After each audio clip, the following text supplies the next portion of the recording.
But at least now it can't get much worse. But it did get worse. It gets much worse. It gets much worse every day. Yesterday, we were looking at the Hasan Piker. Hasan Piker, I'm coming to kill you at your house. Which I think is my favorite meme ever. But this is part 2 of the drama three-way between Destiny, Ethan Klein of the H3H3 podcast, and Hasan Piker, or Pricker, I think as Ethan, Alex Jones called him. Now, I've never seen this guy before, but he's a pretty big deal, apparently. He's got 600,000, almost 700,000 subscribers. 35 videos only. He must have a really popular one. Let me see. The most insane apology video ever. It has 8 million views. Looks like he's grown his hair out. Which, let's take a look. Like, this is his old, like, this is a better look. This is a better look. I don't know too much about him. But what I do understand about him is that he was a debate bro, I think. Correct me if I'm wrong. He's a debate bro. And Destiny schooled him one day, and he became like Destiny's whipping boy, where you would just bring him on as like as an excuse to like beat him down or something. Yes, his name's Beard, and he doesn't have a beard. It's false advertising. It's false advertising.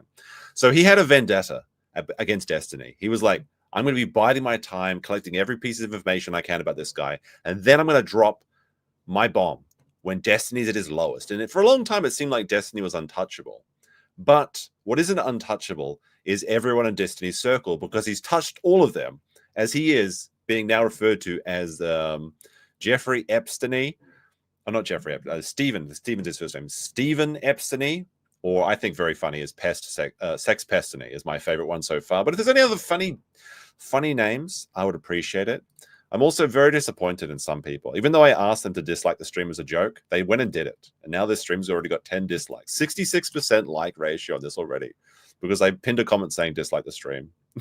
You rats. How could you do this to me? Even though I literally asked for it. So I guess I deserve it. But, you know, like the stream or dislike the stream, just press some button as we'll get into this. Now, so this guy's been collecting his content nuke on Destiny for the longest time. And it's pretty brutal. And Destiny may actually be doing some jail time, or at least going away or paying a lot of money. He was asking for feet pics. He was asking for sexual favors. It's basically all the stuff that was happening in Gamergate, but this time with Destiny and mentally unstable women who stream and then also make a bit of money on the side on some various other website that is 2 clicks away from their Twitch profiles. So let's see. This starts off with a banger, apparently the drop. Then we've got the intro. Harming women part 1. This harming children part is pretty crazy. And I've got to come clean. I've got to admit my biases here, because I used to enjoy watching Destiny a long time ago when he was a StarCraft pro gamer. He used to be a carpet cleaner, and I remember him being a carpet cleaner. He would clean carpets in the day, then he would go home and play StarCraft, and because he was not Korean, he was instantly very likable. Not that the Koreans are unlikable. I like a lot of the Korean StarCraft players, but it's very hard to relate to them because they don't speak English, and they just spend all day clicking StarCraft like they're dolphins working in a telegraph operator's house or something. The Western streamers, and like there were some big ones. There was like, I want to say Idra was the most famous foreign player. You had Jinro, which is named after a Korean soju, which is kind of silly. You had Naniwa, Grubby there was there for a time. There wasn't very many. Scarlet, you can kind of remember all of them. Hux, that was about it, I think, for the serious contenders. There's a couple others. Rhett was there, but there was so few Western StarCraft professionals that anytime there was a tournament with a white guy, everyone was like, oh boy, it's fucking on, let's go. And they never won anything. The first white person to beat Koreans in StarCraft and be announced as the official bourgeois of StarCraft was Cyril, a Finnish man. And he's very entertaining, but unfortunately he came too late. And now the StarCraft scene is dead, much to my chagrin. Yeah, it's over, guys. It's over. There was a little bit of a resurgence, but anyway. So that's when I used to like Destiny, and I liked that he talked fast, and I liked that he said he was brave enough to say the naughty words on the internet, like the N-word. He's very famously one of the last white people to say the N-word on Twitch before it was completely removed and verboten from the website, if you are white. But anyway, let's see what is going on in this content drop and make sure I haven't muted everything. It should be good. All right, let me know how it sounds. To bring anybody any more harassment than they've already received, but you have to understand that at this point, I'm kind of being pushed into playing my entire hand.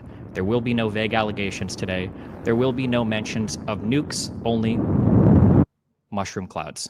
A weird thing to say. With the title, Keffels, a case study on... So this is one thing that Destiny did, and I actually liked when he did this because it was very entertaining. It's not muted. I don't believe you. I literally pressed unmute when I started it. But he would make what are they called? Shit. Manifestos, like the Keffels manifesto, where he would compile these big dossiers. I'm going to have to check now to see if it's muted because you guys are trying to troll me.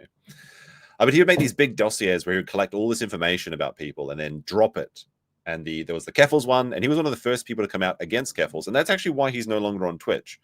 There are some other reasons he might not be on Twitch anymore, but Keffels was the first person to successfully get Destiny off of Twitch for good, and he's been on YouTube ever since, and I think maybe some other websites. Yeah, I think he pioneered his own like streaming website, but it just kind of embeds from other places. But actually, when I think back to it, he was one of the first people that was developing anti-DDoS capabilities for streamers, because there was one thing that he was suffering in his streams was a lot of people were targeting for DDoS attacks.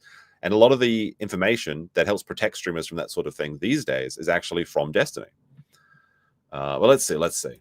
Internet terrorism and mass media manipulation. This is going to be a cataloging the past year, demonstration of what happens when communities fail to hold their own members responsible, and what comes of the belief that there are no bad tactics, only bad targets. This is going to be a careful documentation of lies. I'm not running around you guys were lying screen sharing people's nudes. I'm not having secret recordings to be in my apartment. Bro, I'll talk about anything all the time ever. Are we serious? So then the question stands, did you Lauren Southern? I absolutely think that he boned Lauren Southern. She was in his house. She got him to put on a MAGA cap. They absolutely had some sort of opposite attract thing going on there. Been there, done that. Remember, for 8 months. Thank you very much. Says plot twist, Destiny's is Keffels. Well, that's what people are calling him now. And I think at the end of this video in the outro, he actually refers to Destiny as the new Keffels, which it doesn't seem that far off. Scams. Every single person on the internet that is pushing NFTs is just trying to find a bigger sucker. This is true. NFTs are possibly the scam of the century. And if you fell for them, I feel bad for you. And it's so disappointing to see that people keep falling for it. And especially the meme coins as well. The meme coins are making a bit of a a bit of a resurgence. Did you guys see that Trump actually released his own meme coin? And then Melania released her own meme coin? And those people obviously lost their money, because the only people that make money in meme coins are the people that are speculating behind the scenes and dropping massive investments on the first second they're released, or on pre-sales, and then they dump it as soon as it's available to the public. Never get a meme coin. Never buy an NFT. Just, if you see a good cryptocurrency that actually has a use case, then maybe you can spare some money in it, but expect to lose it. That's my advice. But yes, they're pointing out that Destiny was anti-NFTs, but then he was, when he saw that he could get a bit of a bag for it, he went for it. Basically buy and sell, or you can buy and sell like Twitch clips, and you get an NFT that you can get autographed by the streamer. And you know what? If you buy it, I can go right up here and click autograph, and I can sign whatever NFT you want me to sign. Okay? Threats, bullying, doxing. I literally just doxed that girl. The one that tried to throw egg on me like a week or two ago. I don't give a fuck about like doxing. And an utter lack of accountability. Molina recently confirmed that the sex tapes leaked by Destiny's former Jesus Christ. girl were shared by Destiny without consent. Good one, nice. And that's what's happening kind of at the moment, is that Destiny's got a lawsuit against him, and the woman is crowd raising money for it. And I think it's up to, I want to say like $50,000. She's going after him because somehow for the last few years, Destiny's just been taking sex videos of everybody and sharing them within his inner circle. And somehow this did not leak until now. But now that one person has come out, then a little bit more comes out, a little bit more comes out. Now the floodgates are just open and everyone's dropping their tapes. It's kind of crazy to see just how much Destiny was sucking up. It's disgusting. She has no legal recourse. And I've got a whole bunch of super chats for you, Wick. Ready? Okay. Over the years, I've worried about the types of tactics endorsed by progressive communities. The uncomfortable distorting of narratives. Honestly, I'm pro-genocide. It sounds really shitty, but I think that Israel should just draw up its borders about where it is now. I see that he's got something in common with Hasan and Ethan. That's nice. They all kind of get along the same way. They have the same basically, Palestinians can go live in another place. That's really shitty, but that's about where I'm at. The grotesque shape-shifting of facts. Let's say there's a person that's 30 years old and tries to randomly sext 14-year-olds and 15-year-olds. That wouldn't be, I don't think that would be considered grooming. The general inability to hold themselves to a that absolutely is grooming. Decent standard of behavioral conduct. The rioting needs to stop. And by the way, Destiny did receive text from a 15-year-old in a swimsuit, and he said, I think the quote was, "It's pretty hard to say no. Are you seeing these 15-year-olds?" Something to that effect. It's a pretty pretty bad thing to record online yourself saying. And if that means white redneck militia dudes out there mowing down dipshit protesters that think that they can torch buildings at 10 p.m., then at this point they have my blessing, because holy shit. It is the tale of an internet. I kind of agree with that point. I think that a broken clock is right twice a day, right? If there's a protest on a freeway, I really don't have a problem if they get run over. I think you fuck around and you find out and that sort of thing. If you're out protesting and you start throwing firebombs at cars, I think they should absolutely run you down.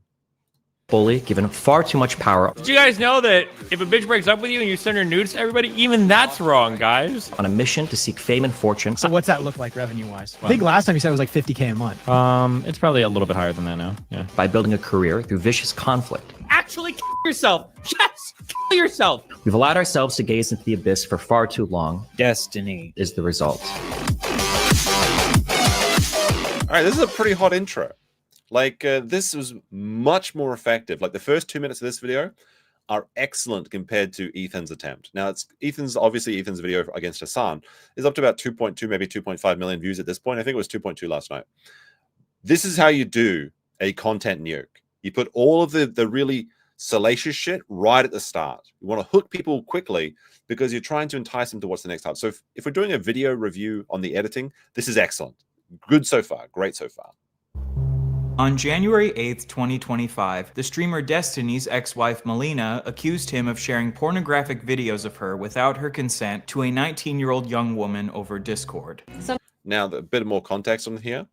I believe that this is when Destiny was doing the podcast circuit. I know he went on the Whatever podcast. He went on a bunch of other podcasts. And he was the poster boy for open relationships. He was talking about how you can be based and have an open relationship. On January 8th, 2025. Let's mute this briefly. Yeah, this picture. This is when they went on and they were talking about the virtues of being in an open relationship. And he did the entire circuit talking about this. And a little bit of a backstory. Because while I had stopped watching Destiny after he stopped covering StarCraft, there was another time that I watched a couple of his streams. And that was when he traveled to New Zealand. Because at the time I was also in New Zealand. So I remember this. This woman, he basically stole from another dude.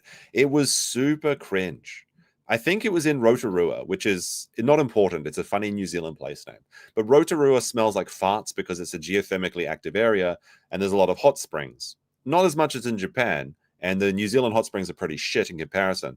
But he met this Swedish couple, of which Melina, who became his wife. And they were traveling with her boyfriend. And he started hanging, and I believe she was in an open relationship with him as well. And he latched onto her, didn't let her go. The guy was looking sad for the entire time, even in the hot tub. There was literally a hot tub stream.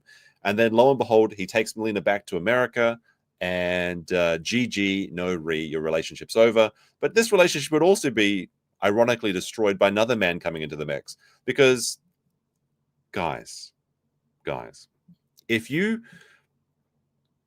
your woman is telling you to rescue her from another man, eventually she'll be asking another man to rescue her from you. That's the way it works. And the guy that stole Destiny's wife back from him and took her back to Sweden is the most effeminate man possible. It's very bizarre. It's almost like a twink or something. So, like all the bros that were talking about, oh, you got to be an alpha chat or something. No, you just have to have as much patience to deal with a psychotic chick as you can, and eventually you'll win her over. At least if it's an unstable woman like this woman is. Any woman that's involved in an open relationship is unstable, by the way. There are some very nice ladies, but they don't engage in that degeneracy. Anyway, that's the backstory about how he attained and then lost his wife. But they were involved in open relationship, and Destiny wanted that because he wanted to bang as many people in the LA streamer circuit as possible, and potentially every other one as well, every other woman in his vicinity as well. I believe he's also a single father, or he had a son that is now old enough to make fun of him on Twitter, which is also very funny, but that's, again, not really part of the story.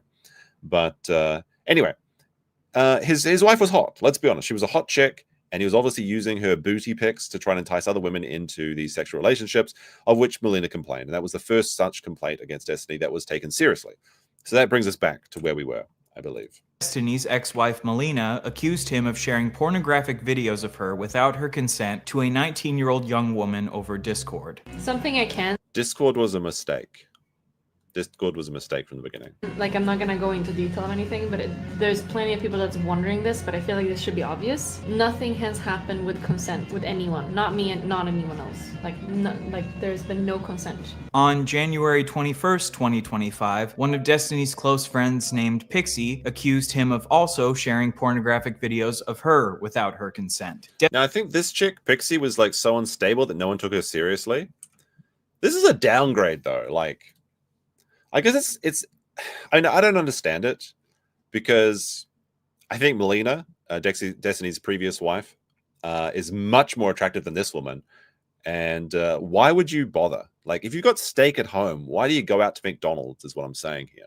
Doesn't make a lot of sense to me, but I guess it's not about the having, it's about the getting. It's like a conquest sort of thing, mentality. It seems like a big fucking mistake to just go and stick your dick in as much crazy as possible. But I guess everyone has their own hobbies. But this seems like a big mistake from my point of view. She's a clout chaser. Well, every woman that's a streamer is a clout chaser. Every streamer is a clout chaser. That's the way it is. Pixie accused him of also sharing pornographic videos of her without her consent. Destiny later revealed that this 19-year-old he had sent these pornographic videos to had... Rose is coming. If a woman has an ID and her name is Rose is coming, spelled Cumming, that's a red flag, buddy. That's a big fucking red flag.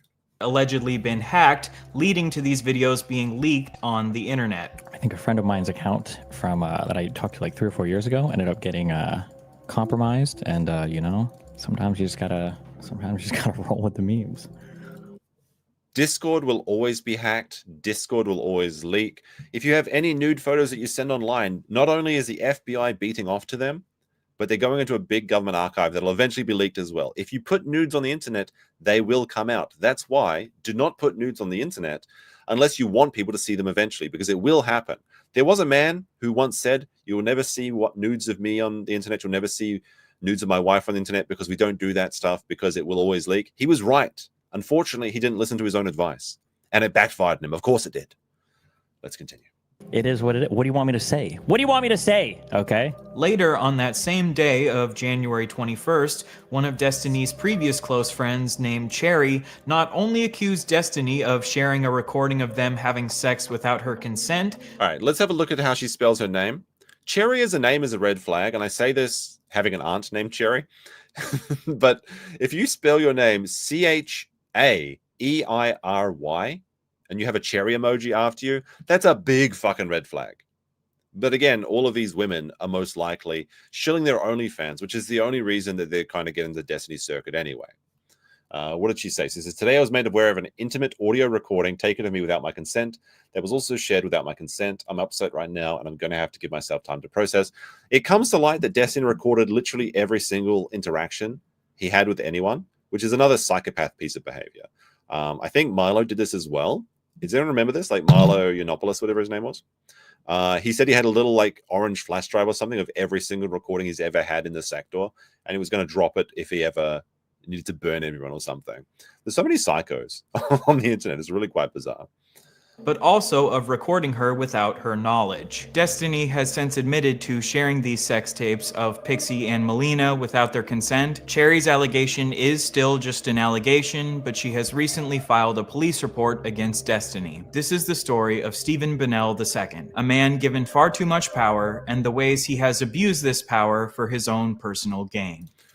This man was literally a carpet cleaner before the internet. The internet was a mistake. If it allows carpet cleaners to become one of the richest men online, and when I say online, I mean like in streaming and that, he was making, I think at some point, $100,000 a month or higher. No, maybe not depending on sponsorships, but at one point I literally remember him saying 60,000 without sponsors. If you put the sponsors in there, it was way higher. And there, but for the grace of the internet, he'd be cleaning carpets right now. And I think where he lived in like he didn't live in Texas, but it was like one of those drier states. And I don't want to say Tennessee. I don't want to say Idaho, but it was like one of those sort of states. Maybe Arkansas. I'm not sure. It was a very cheap place to live, though. Maybe anyone. Maybe it was Nebraska. Nebraska. There you go. There you go. Dave with a 2, thanks. Starting off the super chat says, I would expect nothing less from Milo, to be honest. Yeah, I mean, once a snake, always a snake. Hi, so this video has been a long time coming. I've been slowly collecting evidence about this man Destiny here for about 3 years now, and I don't know about you, but I think it's finally time to take this motherfucker down. Destiny is... So this man was so thoroughly butthurt from losing, and I think he admits this actually. He will go on to talk about how his motivation for this is literally because he's butthurt.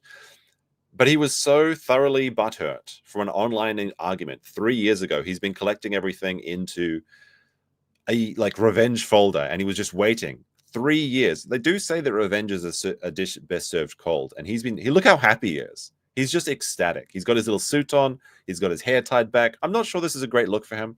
I think he should probably get a haircut. I assume there's a ponytail behind all this, but he is very happy to be able to drop this nuke on Destiny at this point. And yes, he does look very sus. I have no idea about what his actual content is about. Typically, let's have a look. Let's see. TikTok's deranged alpha car salesman's. There's something I've been hiding from you. I think this is when he comes out and exposes that he's like, what is it? Non-binary. Let's see. The Christian. He just makes looks like commentary community stuff, right? But yes, I assume he's a bit of sussy himself. But look, even though he is a bit sussy, what he's saying here is just straight facts, and he's just showing what Destiny showed over the years. Is widely hated by a variety of communities across the internet for a variety of reasons. But no matter how hated Destiny became, he always had a strong army of sycophants that would defend him no matter what he did. However, recently, almost all of his orbiters have abandoned him. Orbiters are what he calls his friends who stream with him. Basically, the implication is that Destiny is this massive planet, and all of his friends are these little planets that orbit around him. This isn't false, though, and this happens in basically every community. You have like your big like bodies, your big suns, and you got little moons, and you got little planets. There's orbiters exist in every community, so it's not wrong to call them this. I don't think he coined the phrase for this either. I think it's just kind of one of those things that's been out there for a long time. Has created an ecosystem where most of Destiny's friends rely on Destiny's success for fame and money. And because most of these people rely on Destiny for money, they've done a remarkably good job at sweeping allegations against Destiny under the rug for years. However, these recent allegations against Destiny have been so egregious that the majority of even his most loyal orbiters have decided to leave his orbit. Now, all right, well, let's go back, and I want to have a look at this. I want to have a little look at his Destiny fan art. All right, let's have a look. Let's have a look and see if we can know who all of these people are. Obviously I can recognize Hasan there. There's Hasan. I don't recognize anyone else here. Who are these people? Is this Bearing? Is that the bear? Is that Bearing? I do like that the word Destiny GG is written in the StarCraft 2 font, which he stole from when he left playing StarCraft. But I don't think I recognize. Oh, there's Ethan Ralph. Ethan Ralph. We found Ethan Ralph. Christ is king. It's Ethan Ralph. All right, hold on. We got to bring this into the Photoshop for poor people. Paint. Even though Paint is superior to Photoshop. And let's actually take a look here and zoom in. So let's see. Let's see. I'm pretty sure we know this one. This is Bearing, right? Am I wrong? Bearing? And is there someone else that has like a bear persona? Obviously, we know Destiny. We've got Hasan down here. This is Ethan Ralph. Look, this is Ethan Ralph. It's the Gunt. He's on the scene. But any of these other people, I don't think I recognize. I didn't know there was so many people. Like maybe there should be like a barrier of entry into streaming. Maybe right. Is this Nick Ricada? Is that Nick Ricada? It looks like Ricada. Is it? Is it not? Is it not? I don't know. With these sort of drawings, you can never tell. I feel like that's Ricada. Let's see if there's anyone. I think this is like Chud Logic. I think I recognize that guy. I think this is Pisco, who I only know because his name is, he's possibly cursed with having the worst name possible. And he's basically a lawyer that does like leftist law and was like friends with Destiny. And I only know him because of the tangential relationship between LawTube and Pisco. So I'm pretty sure that's Pisco. But he was one of the last foot soldiers for Destiny, and he's banned in the trenches, and he said that he's not going to be in there anymore. The rest of these people, is this that's not Charlie, is it? Not Penguin? No, I don't think so. I don't think so. Jontron? Is this Jontron? Look, Jontron just won. Jontron was a very popular YouTuber. He still is, actually. But he got into a very bad debate with Destiny where he basically said that he wanted non-ethnic people to go home or something. And then Destiny would like try to expose him as like a mega racist or something. But Jontron just kept making his videos. And eventually he just won. So this is I don't know if this is Jontron or not, but I think that's Jontron. Is it I don't know who Xander Hall is. I've heard the name before, of course, but I don't know who it is. I'm just trying to see. Is this looks like it could be Artosis. I think this is Artosis from the StarCraft community, but maybe not. I mean, a lot of guys have this aesthetic where they wear like a blazer with a t-shirt and have headphones on, but this could be Artosis from the StarCraft community. Maybe not, though. Maybe not. But this is like, I think this is another StarCraft player too, actually. I'm not sure. Is this Turkey Tom? Maybe Turkey Tom? That might be Brittany Venti. Yeah, that's got to be Brittany Venti. That's got to be Brittany Venti. Did she stop being smelly eventually? Like she had like a house with like cat shit over it or something. And this is Nick Fuentes now that I think about it. I'm pretty sure this is Nick Fuentes. So we're getting through this. We're getting through this. Oh, there's Andy Warski. Andy Warski, Dick Masterson. This is actually getting easier. Like as you look at this more, you can kind of see it. I think this is Jesse Lee Peterson, is it? The guy that said, Destiny is a woman's name. So I think we recognize this person. We're actually getting through this. Let me see. You guys recognize anyone else? I don't think so. I don't know who this sloth is. Who's this sloth? This is the elite cadre. I don't know who all these thoughts are. The only one I could recognize is Brittany Ventney. I guess this might be Lauren Southern, I suppose, or it might just be his wife. I couldn't tell. I'll give it a quick look. This might be Vouch, the horse fucker. Just because he's got that mouth open, I think that's him. All right, I think we're getting through this. Don't know who this is. Is this Total Biscuit? This could be Total Biscuit, but he could just be some other guy that's dead. I guess this is one of those fresh and fit guys. Oh, wait, this is Charlie Penguin, right? This is Penguin Charlie. Let's see. Let's see. Who's this anime girl? Who's this anime girl? And I feel like I should know who this is. Isn't that guy? Oh, wait, shit. That's the, it's not Milo. It's Andy Milanikis or something. That's Andy Milanikis, right? I got his name's probably fucking wrong, but you know who he is, right? This is XQC. That's XQC. Got him. All right. That's all other people that I know. Is PPP under Ricada? Let me see. Is it PPP? I mean, this one's Zerka, but that's cheating because it says Zerka on his hat.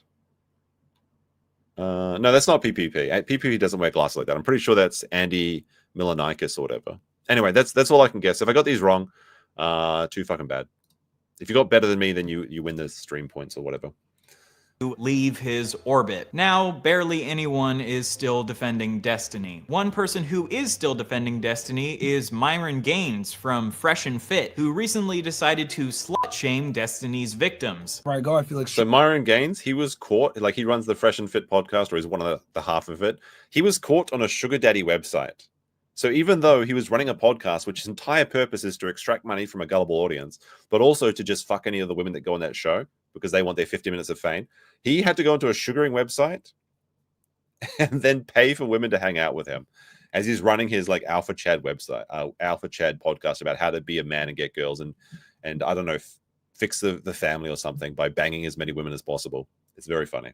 Extremely violated with how so many people saw me non-consensually in a vulnerable position. I feel like people are always going to use this as proof that I slept my way to whatever achievement I garner. I feel like it's evidence that everything would be better with me gone. Well, I hate to be the bearer of bad news, Prixie, but you did sleep your way to the top. You know, you gotta call a spade here. Even though Myron is an absolutely insane anti-Semitic woman hater who stands for everything that Destiny claims to be against, Destiny says that he has more respect for Myron than for anyone else on the internet. In all of my years, God, this feels so shitty. In all my years doing content, I have more respect for Myron than any other individual. Apparently, the amount of respect that Destiny has for you as a person is dependent on how willing you are to suck up to him. He is the... Hold on a second. This is possibly the smuggest person I've ever seen. He's so happy. It's his time. He's been waiting. Like, this is actually how good it must feel to have a plan 3 years in the making and then see it come to fruition. Like, good for him. It's his moment. Even though he looks a little bit weird and don't know what he stands for or what he talks about or anything, but like he's just so happy. And you know, when you see someone that's happy, it kind of makes you a little bit happy yourself. It's like, you know, paying it forward with a smile. So to see him so smug at Destiny's destruction kind of fills me with a bit of happiness as well. Even though I don't know him, in this moment we can kind of have this little bit of bonding. You know what I mean? For you as a person is dependent on how willing you are to suck up to him. He is the only person that I've seen that will consistently go into areas where there's so much like laughing and jokes and fun times to be had right here if he was shit on me, but he doesn't. He won't do it. I have some level of empathy for Destiny's orbiters because... I don't. I don't. I have so... you wanted to suck Destiny's pole to get to the top, but now it backfired on you? Too bad. That's just too bad. It is difficult to be stuck in a position where you financially rely on someone who is not a great person, but I have basically no empathy for Destiny financially dominating them? Is this Findom? Is that what I'm seeing here? Destiny, because I believe that Destiny is a massive piece of shit, and I will hopefully demonstrate why I feel that way in this video. In this video, I will go through nearly every harmful action that Destiny has committed over the years, and then allow you to come to your own conclusions on whether or not you think this is a person who deserves anyone's admiration or respect. You know who this guy reminds? Before we jump in, you know who this guy reminds me of? He reminds me, this is going to be nobody's going to guess this because this is going to be a massive leap and you probably won't agree with me. But let me see if I can find this. No one's going to guess what I'm going to bring up. Let me see. What this guy reminds me of right now is this possum. For some reason, this guy reminds me of this possum.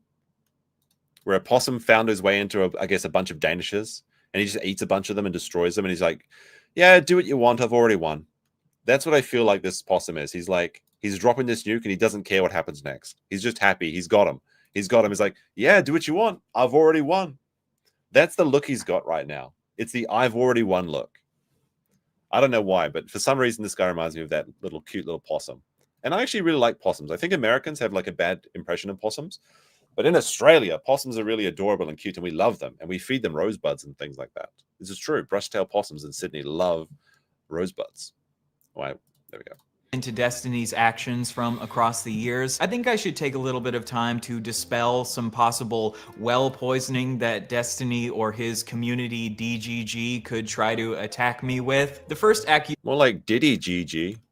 Accusation they might throw at me is that I'm obsessed with Destiny. This is an accusation they like to throw at anyone who criticizes Destiny. Personally, I don't think it makes me obsessed with Destiny that I've been researching him for the purpose of criticizing him. None of Destiny's fans accused me of being obsessed with Sneeko when I did a deep dive into Sneeko's harmful actions because they don't like Sneeko. But I mean, to be fair, he does see, like, I do think that this guy is obsessed with Destiny. If you've been cataloging information for 3 years, you're a little bit obsessed. Now, there's nothing wrong with being obsessed, provided that you actually deliver on what you're promising.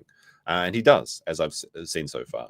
But yeah, he's obsessed. But just because you're obsessed doesn't mean that you're wrong. But they probably will accuse me of being obsessed with Destiny because Destiny is their daddy. This is the first video I've ever... Also, this is a very common tactic when people reach a certain level of popularity. They just say that any criticism is just obsession. Hasan does this, Ethan does this, Destiny does this. They all do this.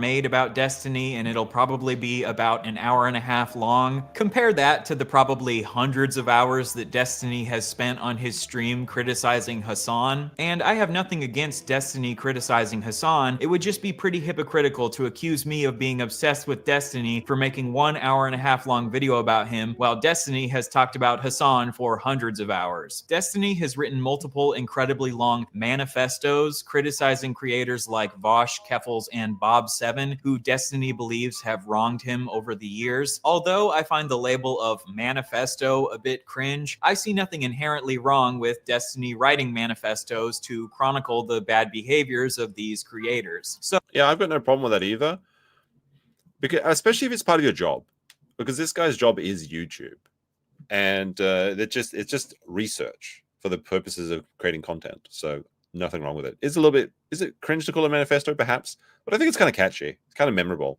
If you just say like the dossier or something, it's not quite as impactful as manifesto. So there you go. So, in the same way, I guess this will be my manifesto against Destiny. And if you have an issue with me making this manifesto, I hope you will stay logically consistent and also criticize Destiny for making manifestos about Vosh, Keffels, and Bob7. If I had to predict how Destiny himself would respond to this video, he would probably respond with something similar to this tweet that he tweeted at me a couple years ago. You're hopping into a bandwagon of people accusing me of being a rape apologist because you're still upset that I bullied you off the internet a year ago. Don't play stupid. You know exactly what you're doing. To be honest, Destiny isn't 100% wrong here. I am jumping onto a bandwagon of people criticizing him, but I don't think that's an inherently bad thing to do. Destiny jumps onto bandwagons of people criticizing Hasan all the time. When Ethan Klein makes videos attacking Hasan, Destiny jumps onto the bandwagon. So when a bunch of people on the internet are criticizing Destiny right now for sharing women's sex tapes without their consent, hell yeah, I'm gonna jump onto the bandwagon and roast the shit out of him. With the way the internet... Yeah, I mean, I don't have any problem with that either, provided that you're bandwagoning with the proper deets and everything. If you're just going to go on and say nothing, then obviously that's a waste of time. But this guy's actually done quite a bit of work, and he's going to go and break all of it down, which is actually quite phenomenal. And you'll be shocked and perhaps appalled as he goes through this about just how much Destiny has been abusing women in his sector for the last I guess 5-10 years or something. He's been streaming for quite a while. Internet works, criticisms against someone are more likely to stick when that person is actively engaged in a controversy. This is just how the internet is. So yes, I waited to make this video until you were in a possibly career-ending controversy because I knew that this would make more people listen to my criticism against you. That's like, I have to respect the amount of patience. Whenever I make a video, I always think to myself, well, I'll leave it for a couple days and I'll release it when it's like on the weekend or something, so it'll do better. I usually can't wait, and I just like press publish right away, or like publish 1 hour from now or something like that. But to have the self-control to slowly bide your time and wait for the moment of maximum damage, I have to respect how much effort goes into that. Because frankly, I don't think I would have that much patience. So good for him, honestly. You have a problem with that? You know how the internet works, Destiny. You jump onto bandwagons of criticizing people who are in controversies all the time. But now that the shoe's on the other foot, you're mad about it. All the other shit from all the other vultures and all the other communities that are like coming in trying to like make drama out of this, that don't give a fuck about any victims or any people involved, which is the majority of people. Don't give a fuck about any of that. I don't care about that. Another accusation that Destiny's fans like to throw at people who criticize him is that they're just doing it for money. Oh, you mean like how Destiny has made money from covering other people's controversies for years? Wait, what is the leaked Miskiff call? I don't know very much about Miskiff at all, but I do know that he's actually in Japan right now. And I saw him a part of the OnlyFans drama when the pirate software and stuff was going off like that. But what is this? The leaked Miskiff call. And you've got XQC, Asmongold. I don't know who that is. And I don't know who that is either. It might be Mike Jones or Mitch Jones or whatever his name is. What a dog shit argument. Yes. I mean, if it's just like a phone call between like four bros and they're just saying like naughty words, I don't give a shit about that. Like Every person in the world has their own private group DM message where they say the most awful things possible. And if the boys' group message got leaked, you'd all be going to prison, sort of thing. Everybody's got one of those. Stop pretending you don't have your own private group DM session where you're saying the most vile things ever. Not Mike Jones, Mitch Jones. He's like he's a gamer, I think. Right? It's not. Is it gay ups? I don't know. But like I said, I'd have to review that content, I suppose. I'm gonna make money from this video because this is my job, just like Destiny makes money from criticizing other people because that's his job. But this video isn't just about making money for me. I genuinely care about raising awareness for the shitty stuff that Destiny has done. If you're gonna write a manifesto about Keffals and say that she needs to be held responsible for her actions, demonstration of what happens when communities fail to hold their own members responsible, I'm gonna do the same thing to you, motherfucker. Now let's focus in on this part of the tweet. You're still upset that I bullied you off the internet a year ago. You know what, Destiny? You are not totally wrong. Being bullied off the internet didn't feel particularly good because people don't tend to enjoy being bullied. Destiny and his... So this is like, I also kind of enjoy how frank this guy is. And like I said, this is the first time I've seen his content. So, I mean, I've seen parts of this video already, of course. But this is the first time I've actually seen one of his whole videos. And I kind of enjoy the frankness of it, where he's just like saying, yes, you made me mad, and now I'm coming back after you. There's a lot of people are trying to like seem like they're aloof, like, I don't know who this is, I'm just doing this because it's what's on the thing, like, you know. But this guy's like, yes, you hurt me, and now I'm coming for you. But it's a little bit of like a murder-suicide, I guess. But it is what it is. But I can kind of enjoy the honesty out of it. Community definitely have bullied me over the years, but I don't really care to relitigate my personal beef with Destiny. Destiny and his community weren't very nice to the suit-wearing fatty. Who gives a fuck? But Destiny, you don't get to criticize Keffals for being a bully. Internet bullying. And then turn around and take pride in the fact that you're a bully. How is internet bullying real? Just turn off your PC, like go outside for real. I'm so tired of hearing about internet bullying. Like if it's just like, and if you're like actually like engaging in life ruination tactics, that's different. But if you're just saying mean words about people, just turn it off. Just turn it off and go outside.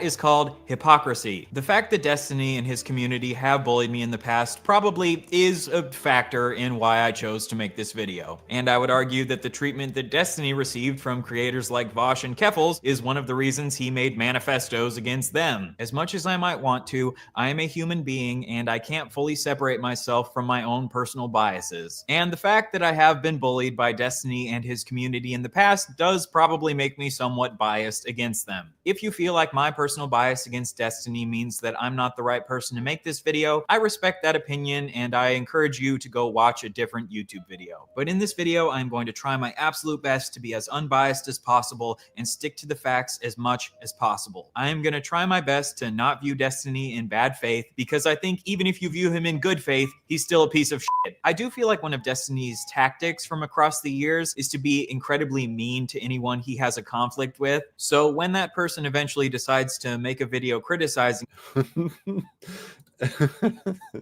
what could Destiny possibly say mean about this woman? I have no idea.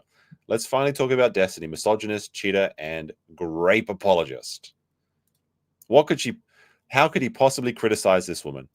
him, he can just write that person off as obsessive and just mad because he bullied them. As a supporter of yours, I'd appreciate if you addressed some of the points made in the Brittany video. She seemed to be pretty fair, especially in her conclusions. I don't have time to address every deranged, obsessive video that's made about me. I still haven't watched the Brittany video. Just add this tactic to the long list of tactics that Destiny and his community use to deflect criticism from themselves. The last criticism that Destiny and his community might make against this video is that I'm bringing up a bunch of old news that Destiny has already addressed. While that might be the case for some of the things I talk about in this video is not being made for Destiny's community. I'm making this video for the broader internet, and the majority of the broader internet doesn't know about all of these past controversies that you might consider old news. All right, so he's absolutely right here, and I'm just kind of curious, like, how many of Destiny's controversies do you actually know about? Because he had, like, really early ones. Like, even before he'd left the StarCraft scene, he was already groping women live on stream. And I remember this one quite clearly because, like, this is back when I was watching him, right? He had Mia Rose over to his house for, like, I think it was like New Year's or something, and they were massively drunk. And Mia Rose is a porn star, for what it's worth. She was on his PC, and Jesse was just Destiny was just being drunk in the background, and he jumped up behind her and just started feeling up her tits on stream. And she was like, "No, I don't like this. Stop," sort of thing. She was really uncomfortable, and it was super awkward. And no one really paid any attention to that. He just straight up got away with doing that, and nobody gave a shit. I guess it's because she was a porn star, and it's like, well, of course, if she's a porn star, she's probably just there to be eye candy or something. But she was also like porn star / breaking into the gaming sphere, which is an all too common transition these days. It seems that I've seen that a lot. Like either you're doing the gaming to try and attract people to your OnlyFans, or you were an OnlyFans / porn star and you're going into gaming as like your new career. It seems to be a very common transition. And I think it's because a lot of these communities are underserved by women. And a little bit of eye candy goes a long way for building up an audience in those spheres. Contrary to what you guys might believe, the entire world does not orbit around Destiny. If Destiny is going to be interviewing potential presidential candidates like Marianne Williamson, then I think the broader political community deserves to know about Destiny's past actions. Destiny has said before that he has nothing to hide, and people can't expose him for anything that he's done in the past because he's open about everything he's done in his life. When someone else was trying to expose Destiny for his bad behavior, he sent these messages to his chat. So if he wants to expose me, that's fine. Let him expose. But he needs to post receipts instead of just vaguely alluding to shit. There's literally nothing anyone could have on me for anything because I don't do anything bad / weird. I am the— This isn't going to age very well as you go through this. It's going to get worse and worse and worse and worse. cleanest motherfucker in this entire scene. The worst anyone could ever have on me is fucking dick pics or something. He can talk about whatever— Well, no, they didn't just have dick pics. They had you sucking dick pics, it's pretty bad. He wants, but he should provide proof, not just baseless accusations / speculation. Alright, Destiny, in this video I will provide plenty of proof and receipts to back up everything that I accuse you of. If what you said in these messages is true, then you should have absolutely no issue with me lying out everything that you've done over the years on the table. Are we on the same page? Great. Honestly, I feel like the fact that I feel the need to lay out all these preambles and pretext and shoot down possible criticisms before they make them should show you that Destiny's community have become masters at deflecting criticism against them. You can call these— Hold on, let's go back. That's a pretty good evergreen comment. I'm not in a cult, says man who's clearly in a cult. You can apply this to so many content creators and so many YouTube, Twitch, Kick, Rumble communities.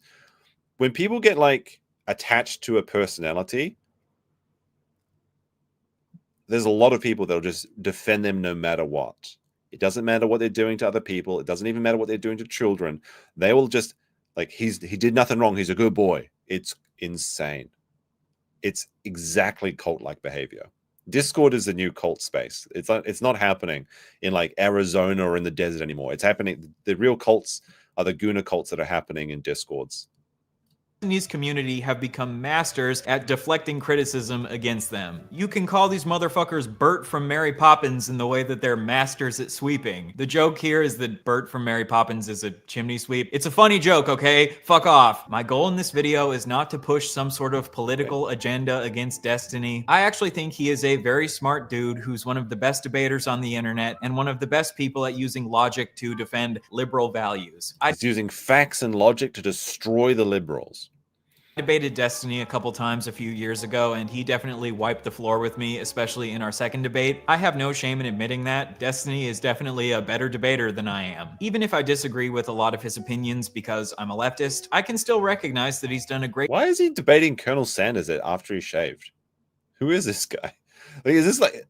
Am I going to find out this is like an insanely popular person? I'm the only person that doesn't know who it is. David Pacman? Does everyone know who this is, or is this the first time that I've seen him? To me, it's Colonel Sanders without a beard. I don't know. If Dennis Prager? Well, no, I don't think so. I think it's David Pacman, but who could say? Great job dunking on a bunch of dumbass conservatives. But like Destiny said in his manifesto against Keffels, I don't think we should be afraid to hold members of our own community accountable. Demonstration of what happens when communities fail to hold their own members responsible. And Destiny has done a lot of fucked up shit that I think he needs to be held accountable for. Just because he's a good debater who's really good at defending the liberal ideology, I don't think that means that we should sweep his bad behavior under the rug. And I don't understand how Steven can really say that he wants to be a serious political advocate if he doesn't want to manage his personal life in any way that's serious. Like, why should the DNC involve you in anything that they want when your personal life looks like a fucking train wreck that's going to be bad PR for all of them? Why should anyone want to spend time debating you on these bigger platforms if all you're going to do is bring fucking tarnishing their reputation, right? Is this like one of those red pill bros, like Abba? Is it Abba and Preach or something? I see he's got like a frog that seems to be doing like a Kamehameha or something in the background. I'm not familiar with this guy, but I think I've heard of him before. Am I correct to say he's like one of those like manosphere red pillars or something? It's like, if you're serious about this, you should make this sacrifice. And if you can't, then I don't think you really care about the political positions that you claim to care about. My goal in this video is to simply lay out all of his actions from across the years that I consider harmful and allow you to come to your own conclusions. All right? Let's get into it. In this video, I hope to establish a pattern of how Pestiny, over the course of his career, has repeatedly taken advantage of and harmed women and occasionally children. Wait a second, back up. They'll obviously talk about this again later in the video, but this is one of those really damning pieces of evidence you should probably put at the very beginning of the episode, but it's like, dude, she's 15, what the fuck, but she sent me pictures. Don't accept the call. Don't accept the messages. Like, what do you mean? She's 15? Okay, bye, block. How is this happening? And how he has advocated. He goes on to talk about how sexy this 15-year-old is, by the way. And I think that was actually in a call with both Tonkasaur, Mr. Medica, and Andy Warski. So it's like some internet like history. Like that's like some fossil shit. That's like from years ago. For a world that makes it easier for people like him to harm women and children. We'll start by going through Pestiny's harmful behavior towards women, then we'll take a detour to his harmful behavior towards children, and then we'll loop back around to his harmful behavior towards women again. Sound good? Well, it's not going to be. All right, harming women part 2. Around the end of 2011, Pestiny sexually assaulted a woman on his live stream. I'm not using the word. Yeah, this is Mia. So I actually remember this. This is Mia Rose that's being blurred out here, so you can't see her massive mummy milkers. But so she's at the. I'll have to describe this for you since it's all blurred. Although if you squint, you can kind of see it. That's why all Asian porn is pixelated, because if you squint, you can make it out. Anyway, so she's on the PC, like talking. Destiny's like massively drunk, and I think it's like New Year's Eve or something. It's something like that. It's like Christmas or New Year's Eve, and he jumps up behind her, and then just grabs the milkers and starts squeezing them.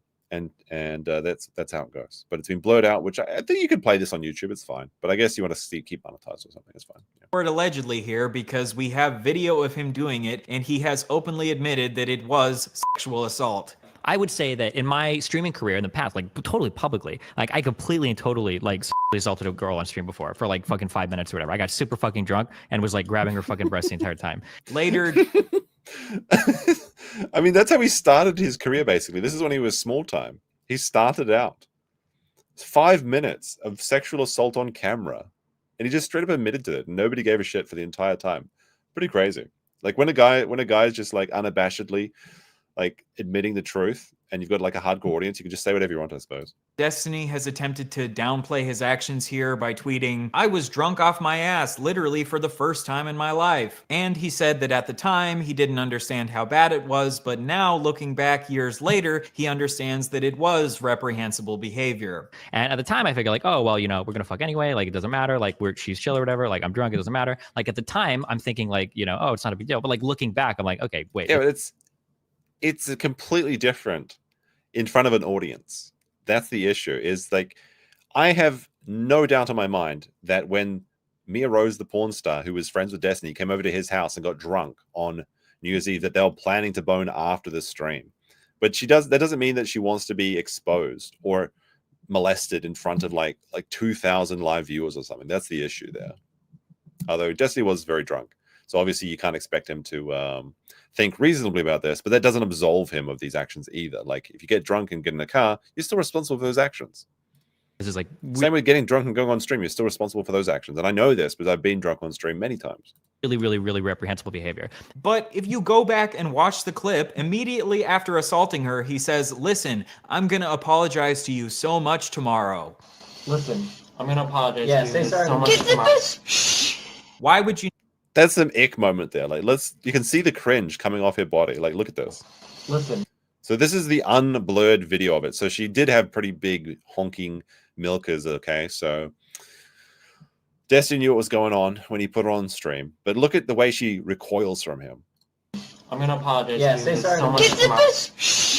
Why would you need to apologize to her tomorrow, Destiny? Is it maybe because you understood that what you were doing was wrong? To me, this shows that even in his incredibly drunk state, he knew that what he was doing is wrong. And obviously, being drunk does not absolve you of your actions. Otherwise, we wouldn't criminalize drunk driving. You've come here to this stream to defend drunk drivers to me. This is a common tactic with Destiny where he'll half take accountability for something, but half try to downplay it by saying, oh, I was so drunk at the time. Oh, I didn't understand how bad it was at the time. But I'm calling bullshit. You understood that what you were doing was bad, even back when you did it, because you were an adult, not a baby. According to this woman. But to be fair, it's hard to tell when you see a picture of Destiny, like in public. He does kind of look like a child. That's why they call him Destiny. But let's see. Mia Rose said, I would love an apology. Don't think he ever will. But everyone that was there, hell, even the stream viewers could see we didn't make him drink. We were all drinking. And that isn't a pass to grab anyone on live stream. That whole trip was odd. Destiny has never directly apologized to her, even though she would like him to. She acknowledges that he has indirectly apologized on his stream, but my question is, did he apologize on his stream to save his reputation, or did he apologize because he was genuinely remorseful? I will allow you to answer that question for yourself as we go through more of Destiny's pattern of behavior from over the years. In 2012, Destiny shared private nudes of a woman he had been sexting named Blue Tea with his friends. Destiny will... Wait a second. Let's go back. I want to see that. Blue Tea. You notice all the women in this story have like weird names like Cherry, Blue Tea, Pixie, Peach, things like that. Also, I just want to say, like, on Skype, this is some ancient shit. If you're messaging nudes on Skype, their stripper name, well, yeah, they are. That's the thing. That's the thing. Although I do know several women named Cherry, though, so I probably shouldn't say that. Nudes of a woman he had been sexting named Blue Tea with his friends. Destiny will often claim that the reason for his actions are because he was provoked into doing them and he had no other choice. I'm kind of being pushed into playing my entire hand. But here, there was no provocation. He just thought it would be funny to share this woman's private nudes with his friends and joke about how fucking hideous her face is compared to her beautiful body. This might actually be as part of a court document.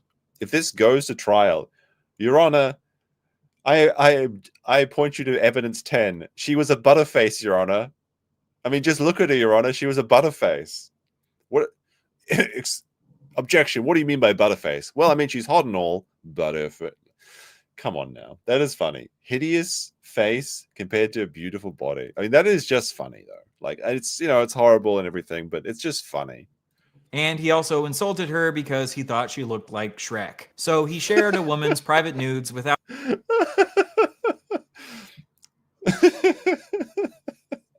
Somebody once told me... No. Oh, no. What a thing to say. Shrek is love, Shrek is life, I suppose. Without consent for the purpose of degrading her. In response, Blue Tea hacked Destiny's Twitter and tweeted out pictures of his dick. Obviously, I condemn this woman's actions. She posted revenge porn of Destiny, which... So it's mutually assured revenge porn. Like, this is why you just never send nudes to anybody on the internet, because they will always be leaked, no matter what. If it's not just the FBI that gets them, they'll always be leaked, okay? Fiona looking at, well, who are you going to pick? Like, you got to spend one day with Fiona or Shrek. Who are you picking? Or Donkey, I suppose. Which is never justified. But don't forget that the situation that provoked this was Destiny maliciously sharing her nudes without her consent. On Reddit, Destiny replied to her by saying, I can't imagine how you can think that people will never, ever, ever talk about anything personal or private amongst their friends. Maybe I'm just stupid, but I can't see myself caring at all if you shared pictures between your close friends, especially given the fact that I'd never see any of them in real life. This is such a stupid argument that, like, just because you didn't know it happened doesn't mean that you didn't suffer consequences from it. It's like the same sort of argument where you say, like, well, if you were completely, like, drugged out, you couldn't feel being groped. You didn't feel there wasn't any crime, right? Because you didn't suffer any consequence. You didn't feel it. You didn't experience it. You didn't have any memory of it. No, a crime occurred. But again, these crimes can only occur because you shared them in the first place. So just don't share them, because you just can't trust people. Not even that if you can trust them or not is not a factor as well. It's just that, like, maybe they lose their phone, maybe it gets hacked, maybe there's like a cloud issue like happened with Apple, with the fappening with all the celebrities and things like that. Just don't do it. Just don't do it. So in this comment, Destiny is admitting that he did send the nudes without consent, and he's attempting to downplay his actions. A couple years later, when one of Destiny's friends named Bob7 allegedly shared a woman's nudes without her consent, Destiny said that this should be life-destroying. Bob7 shared nude photographs of multiple women after pressuring one to post one without their consent. But I do believe that these are relatively life-destroying revelations. But when Destiny does it, he justifies it by saying that he wouldn't care if someone did it to him. This is known as the personal preference fallacy, arguing that something isn't wrong simply because you wouldn't care if it was personally done to you. Even if Destiny wouldn't care if someone shared his nudes, which I doubt, that doesn't make it okay for him to do it to someone else. And it's not even that it's just a fallacy. It's just that this is a position you can so radically change based on your own circumstances. So Destiny can say, like, I wouldn't care about sharing nudes between my friends because if someone did that to me, I wouldn't care. But then when it does happen to him, and it does happen to him, he does complain about it. So obviously he does care. So not only is it just straight up a lie, in addition to being a fallacy. And a couple years later, Destiny demonstrates that he knows that sharing nudes is wrong by laughing at this clip of someone explaining how it's wrong. The guy sent the nudes to like his buddy, and the buddy sent it to the other buddy, and it just like the whole school had her nudes. Wow. Right? That's cray. That in and of itself is another example of like violating consent. Like, even though for so long we were trained to be like. I actually know someone that this happened to as well, by the way. And yeah, like if you send it to one person, even if they just send it to one other person, you're already 2 degrees removed from their trusting person. And then how many people are they going to send it to? And it just sort of rapidly explodes. This happens a lot in like high school and shit. Oh, consent has to do with like, like sex. Did you guys know that if a bitch breaks up with you and you send her nudes to everybody, even that's wrong, guys? Him laughing like this is him sarcastically showing that he obviously understands it's wrong. So I think even back when Destiny did this, he understood that it was wrong. He's just pretending like he didn't understand that it was wrong to avoid taking accountability for his actions. Destiny has... Hold on, I want to go back as well. These details are like, these are very old. Because he's mentioning MLG, so I assume he's gaming at the time. Was 2 people, not an entire chat room of people, 2 people that I consider pretty close friends. I never feigned ignorance, just don't want to get into it right before an MLG. That's Major League Gaming, so it's like a tournament or whatever. I can't imagine how you'd think that people will never ever talk about anything personal or private amongst their friends. Maybe I'm just stupid, but I can't see myself caring at all. Okay, but yeah, all right, interesting. Because I think there was some allegations I vaguely remember of some very sussy shit happening back during the StarCraft MLG days, like and tournaments. I think Destiny implied that there was another kind of big gaming creator, and you'd have to, I guess, try and figure out who it is yourself, because he never really mentions it, that was also engaged in very sussy behavior. Maybe the reality is just everyone involved in California scene is involved in sussy behavior, which seems very reasonable. Understand that it was wrong to avoid taking accountability for his actions. Destiny has a long history of really not liking when women post about their negative sexual experiences online. Real talk, opening up about quote-unquote your rape and shit on Twitter is incredibly fucking weird and should never have been normalized. I have no idea why the fuck people encourage others to trauma dump on social media. It's insanely unhealthy. This was in response to a woman sharing an allegation about how she was stealthed. She was allegedly having sex with a man. She had established the boundary beforehand that he needed to wear a condom during sex, but in the middle of sex, he removed the condom, which is a form of rape. I agree. Just by strange coincidence, I actually saw this happen on my timeline today. There was a woman that was posting about how her boss was propositioning her, which is kind of funny to see. You don't really expect to see that in like an Instagram post. But then she was talking about how because she works in the nightlife industry, the boss just naturally assumed she was a hoe, and he was basically asking her how much for an evening out. And I think this is a very weird thing to share on Instagram, like even like, you know what I mean? And then she was like happy though, because like I guess in compensation, he let her take a bunch of free shit home from where she works. So she's just like, yeah, my boss sexually harassed me today, but I got all this free swag. So it's like, it was a weird thing to see. It's very, very weird. I don't know.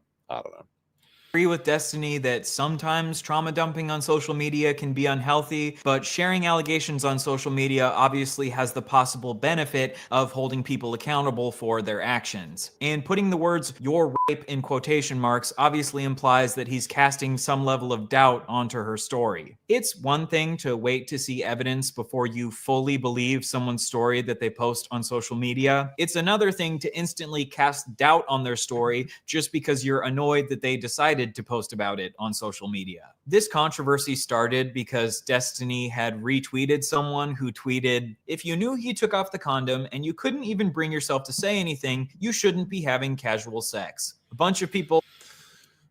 Can women actually feel that shit? Like, if there's any women in the chat, please respond. Maybe not, actually. But, like, because I remember watching the movie Knocked Up, and he slips off the condom and he bangs that chick, and she gets knocked up.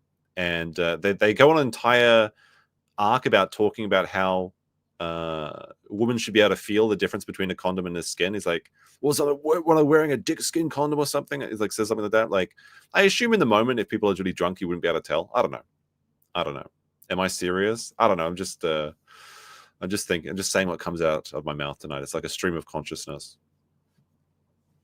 You've never had sex with a busted condom? I have. I have indeed. But it's happened to me twice. But I only noticed when I was sober. So I guess if you're sober, you can notice. Sure. But the other time when I was drunk, I just didn't notice it whatsoever. Anyway, enough about me. Got mad at Destiny for retweeting this, so then he tweeted... Oh wait, no, I want to redact my statement. I'm a virgin. I'm an incel. I've never seen a woman before. That's my official statement, okay? I should clarify that.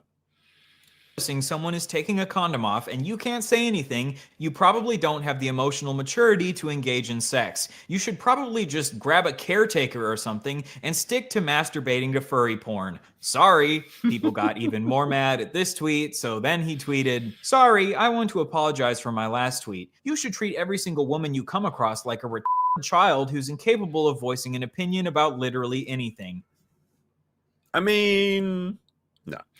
Ideally, you would bring her dad along to every fuck so he can guide her through the process. First of all, she did clearly assert her boundaries before sex. She just struggled to reassert her boundaries when this man started raping her because this made her so uncomfortable. I agree that if you struggle to reassert your boundaries during sex, this could make it more likely that you would end up being harmed during sex. And we should obviously encourage people to assert their boundaries during sex as much as they possibly can. But rather than show empathy for women who struggle to tell men to stop because they're so terrified while they're being raped, Destiny decides to insult these women's emotional maturity and call them retarded children. According to a neuroscience article in the journal Nature Human Behavior, victims frequently report immobility during rape and sexual assault, often using the term freezing. Neuroscientific evidence suggests fear and threat can block cortical neural circuits for action control. I mean, this is just basic flight or flight response. And it makes perfect sense biologically for a woman, since that the resisting can maybe lead to some pretty bad consequences for her. Dragon's Advocate for £10. Oh, sorry, no, it's €10 actually. Thank you very much. Says, hey, meme, if you're looking for some new material, keep an eye out on Linus Tech Tips. Linus, he seems to be a drama magnet. He's actively burning bridges and probably 12 months tops away from a complete spur out. I'm always looking for new people to investigate, especially if they're very funny. I don't know too much about Linus, although I have to say I'm very disappointed in Linus for his handling of the honey situation. So if you're unaware, there was an app called Honey that basically every YouTuber was shilling. And it turns out that it was supposed to get you discounts, but it was actually just stealing money from both the person getting the discount and the companies themselves. Basically, nobody made money except for PayPal that owns Honey. Linus Tech Tips used to shill it pretty hard, but then he figured out that they were stealing his discount codes. So he stopped using it. But instead of telling everyone that it was shit, he just didn't say anything until he was called out for it. So I have to say I'm very disappointed in him for that. But yeah, maybe I'll take a look if he starts really going off the rails. There was someone I was checking out recently. I'm trying to... Who was it? Shit. I've got my eyes on a couple people that I think are pretty close to absolute breakdowns. But yeah, if you've got someone you think is interesting, then be sure you send it through. Discord, email, Twitter, and basically anything. Just in a live stream chat. I'm happy to look into any people. leading to involuntary immobility. And this sort of immobility can manifest as physical immobility or verbal immobility. A 2017 Scandinavian study reported that 70% of the 298 women who had visited an emergency clinic within a month of experiencing sexual violence had experienced significant tonic immobility or paralysis when it happened. So when women struggle to... And also, if you turn a shark upside down, they go into catatonic immobility as well. So if you want to grape a shark, you just need to turn them upside down. Not that you should. I'm just saying that hypothetically, if you wanted to. And actually, orca killer whales do this. They flip sharks upside down so they're paralyzed, and then they just start eating them while they're alive. It's really quite sadistic. Dolphin and orca are some of the most evil creatures outside of humanity in the world. It's quite phenomenal, actually, just how evil they get sometimes. And orcas will do this. They'll turn sharks upside down like great white sharks, and they'll just start chomping at them while they can't resist. It's like some Saw-level shit in the ocean. I've said this many times, but if fish could scream, the ocean would be one of the noisiest places. Anyway, that's just a little bit of a tangent. To reassert their boundaries while they're being raped, this isn't because they're children with no emotional maturity. There are actual neurological reasons for this behavior. When the streamer Hans of Harkir brings up the fact that these women could be having a freeze response when they experience stealthing, Destiny disregards this and says that a victim couldn't possibly have a freeze response just from seeing a man take his condom off. Freeze up is some shit where you're like in a fucking traumatic situation and somebody's doing some crazy shit. Not like you look down and you see that some asshole is trying to slip a condom off. Like, oh, I'm frozen out. I can't fucking... Is this like edited? Like, we were talking, like, did Destiny suck all of Hasan's head out of his shoulders? Because this looks like some sort of parody. Like, I know people do Photoshop Destiny to make his head like 10% higher and stuff, so you can't tell. But this is some weird, like, look at this. This is weird. His head is so big compared to his body. What's going on here? I know this is, I'm just detracting from the actual argument, but I just think it's funny. It's like, I feel like this was slightly edited just to try and trick me a little bit. He's just a small guy. He has Kleinfelters. Doesn't it make you like lanky though? I don't know. I don't take the condom off. I'm fucking completely frozen. Bro, what the fuck kind of 14-year-olds are you fucking? No, are you serious? But according to... Wait, whoa. That's, might not want to say that when the part 2 comes up, the harming children part. 2010 study titled Facing Freeze, Social Threat Induced Bodily Freeze in Humans, even negative social interactions can trigger a psychological freeze response in some people. The more fear someone is experiencing, the more likely they are to have a freeze response, but even a moderate amount of fear can still induce a psychological freeze response. And seeing someone non-consensually removing their condom during sex after you've established that they need to wear a condom absolutely could cause enough fear to induce a freeze response. The way that Destiny chooses to mock these women who claim that they do have a freeze response while being stealthed is just really fucking gross. I don't know what else to say. Oh, I'm frozen out. I can't fucking think. I don't take the condom off. I'm fucking completely frozen. This is such an unhinged clip. I've never seen this one before. Like, this is like, Destiny's going away, I think. Like, if you show this to a judge, it's not going to look good. It's going to look like absolute dog shit to the judge. Jamie Melody says, check out Margaret Howie Lovett. She effed a dolphin? Really? Margaret Lovett? Margaret Lovett. Like, for real? Is this a better love story than Twilight? The Dolphin Affair. Holy shit. TheRealityPod.com. What the fuck is this? Oh no. Do you want the dolphin side story, chat? I'll do a quick gauging of the, like, 1 for dolphin side quest and 2 for continue with Destiny. We'll give you a quick this is a very quick article. I'm just making sure. It's pretty quick. But you got to vote. Vote with your dollars. Not your dollars, sorry, your 1s and your 2s. Looks like a lot of people want to see the dolphin. Also, be so kind as to like the stream while you're pressing 1s in the chat. All right, 1s have it. We're doing a quick detour. Let's see. Is this a better love story than Twilight? The Dolphin Affair. I don't want cookies. What the fuck? I got yeeted off of the thing, but not accepting their cookies. All right. Is this a better love story than Twilight? A woman named Margaret Lovett was working with a NASA-funded program to study and explore possibilities of communications between dolphins and humans in the 1960s. She chose to share her experience of having a sensuous relationship with a dolphin in the Guardian documentary called The Girl That Talked to Dolphins. I think she did a bit more than talk to the dolphins. Mrs. Lovett is now 97 years old.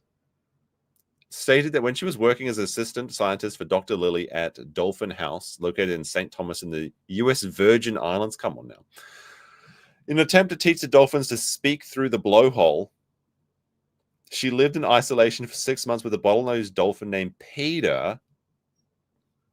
During this time, Peter's male urges grew continuously, and Margaret began to send him to mingle with other female dolphins. According to the documentary, the process was time-consuming, and Miss Lovett decided it'd be better if she relieved his desires manually. It was sensual on his part, she said. It was not sensual on mine.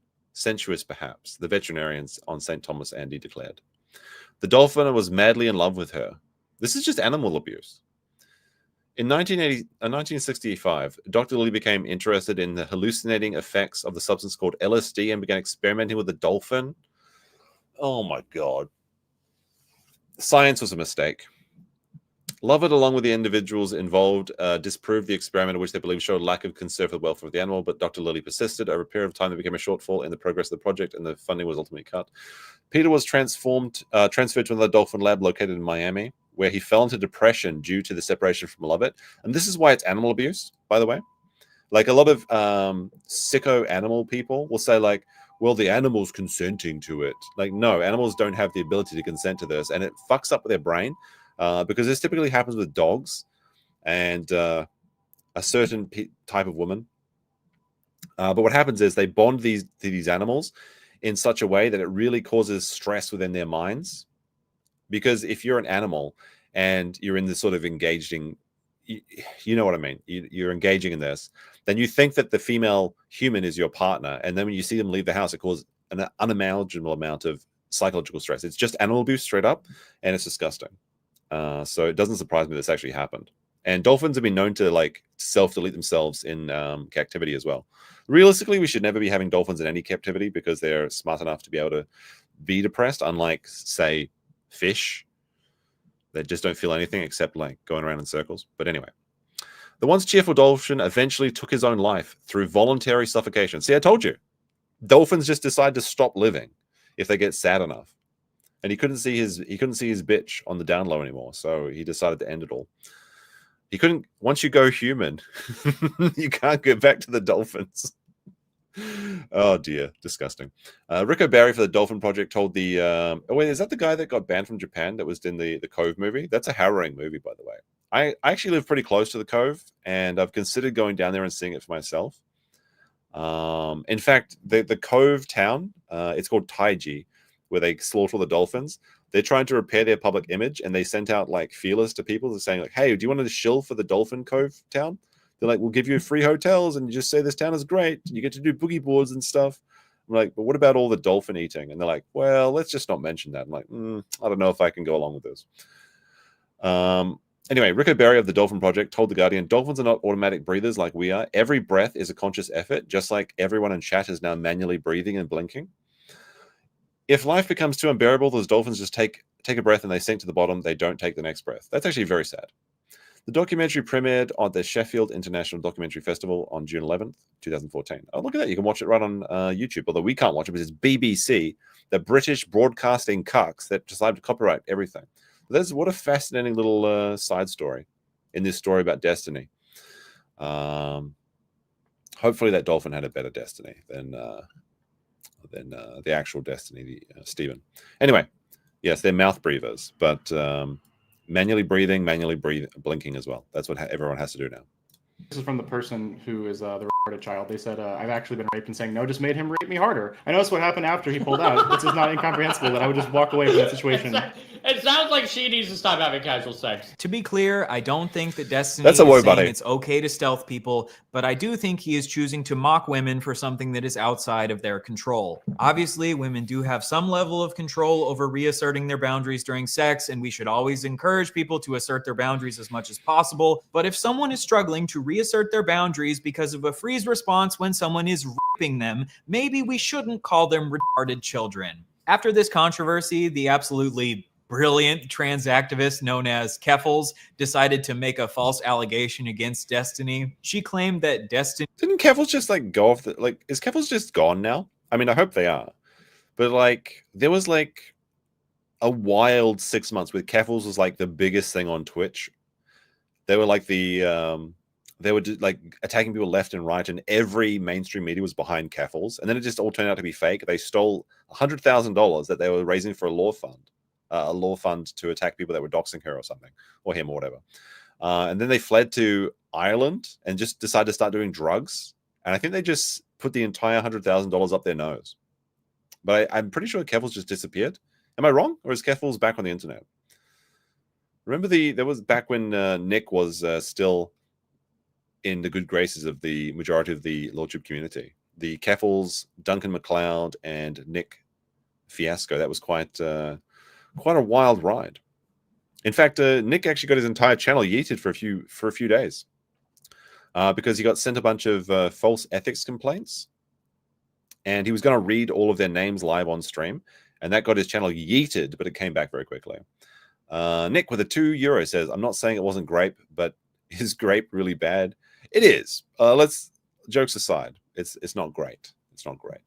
He himself had stealthed a woman. Oh yeah, meanwhile he stealths people, which is legitimately a form of rape. Insane. As far as we know, this is totally untrue. Destiny himself has not stealthed a woman. He was just a massive asshole to a woman who was stealthed. To give Keffels credit, she did acknowledge soon after this that she was wrong and Destiny actually didn't stealth anyone. Wait, I don't know if he did it. Wait, backing up, I don't actually know if he did it. But Keffels, maybe consider trying to be really sure before you make...